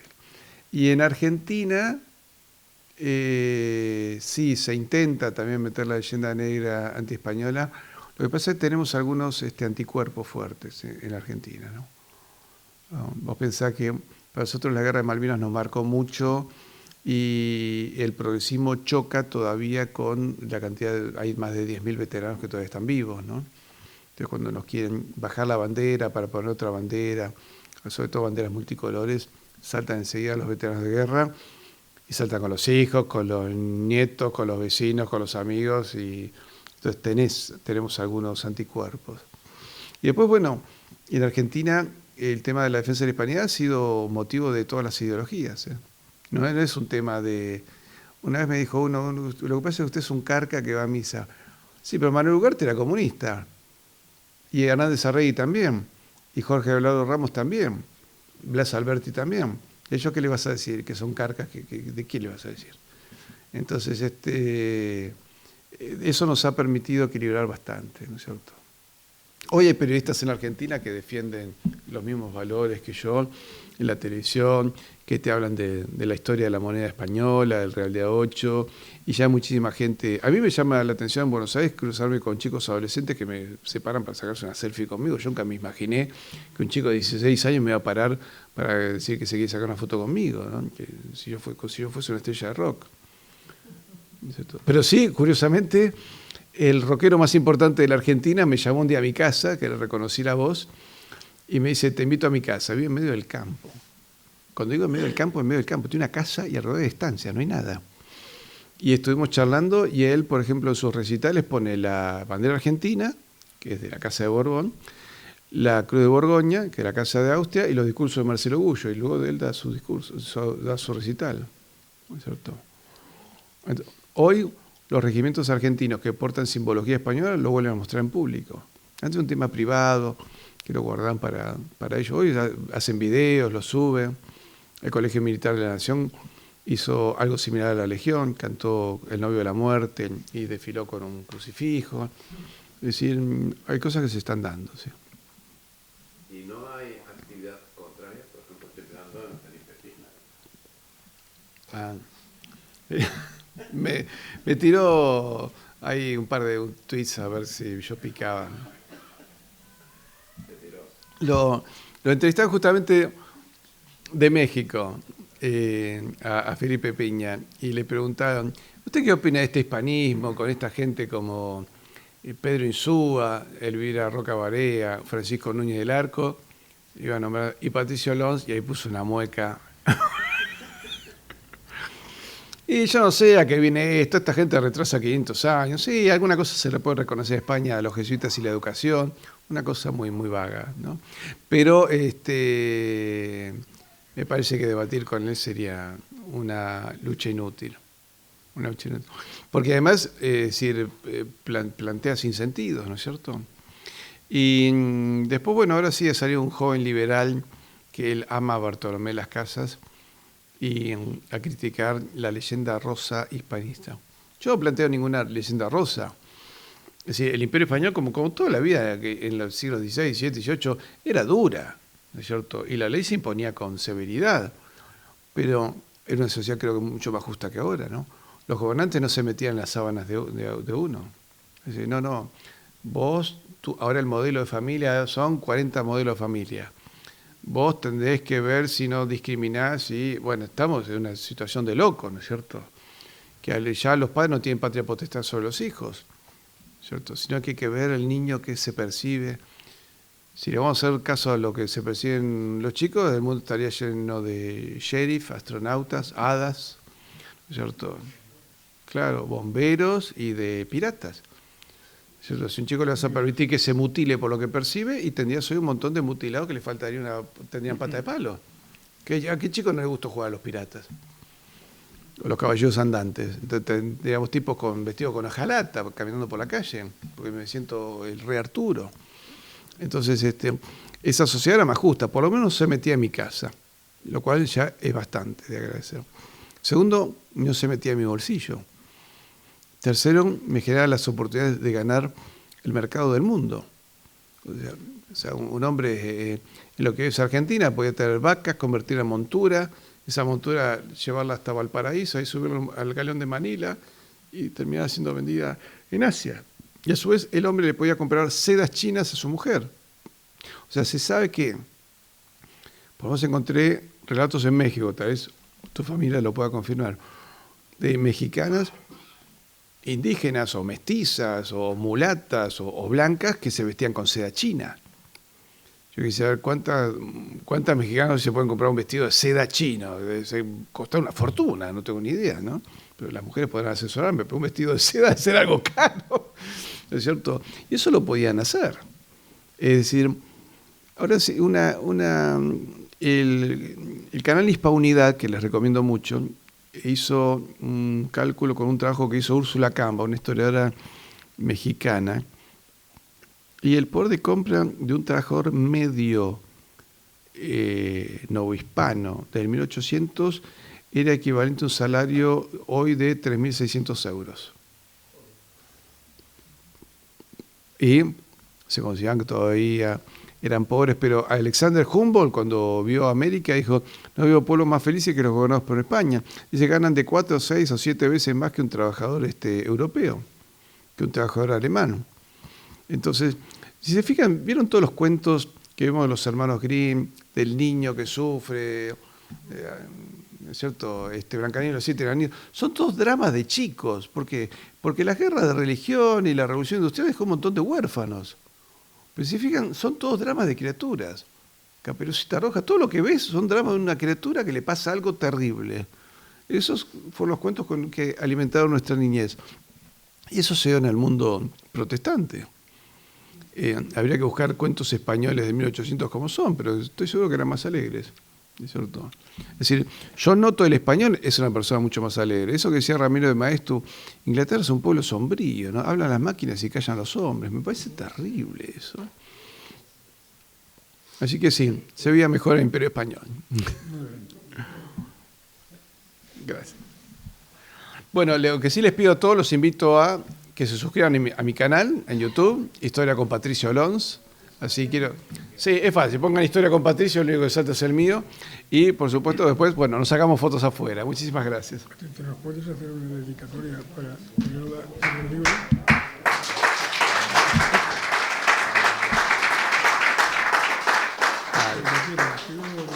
Perdón, al Instituto Jaime I. No, el Club de Opinión Jaime I.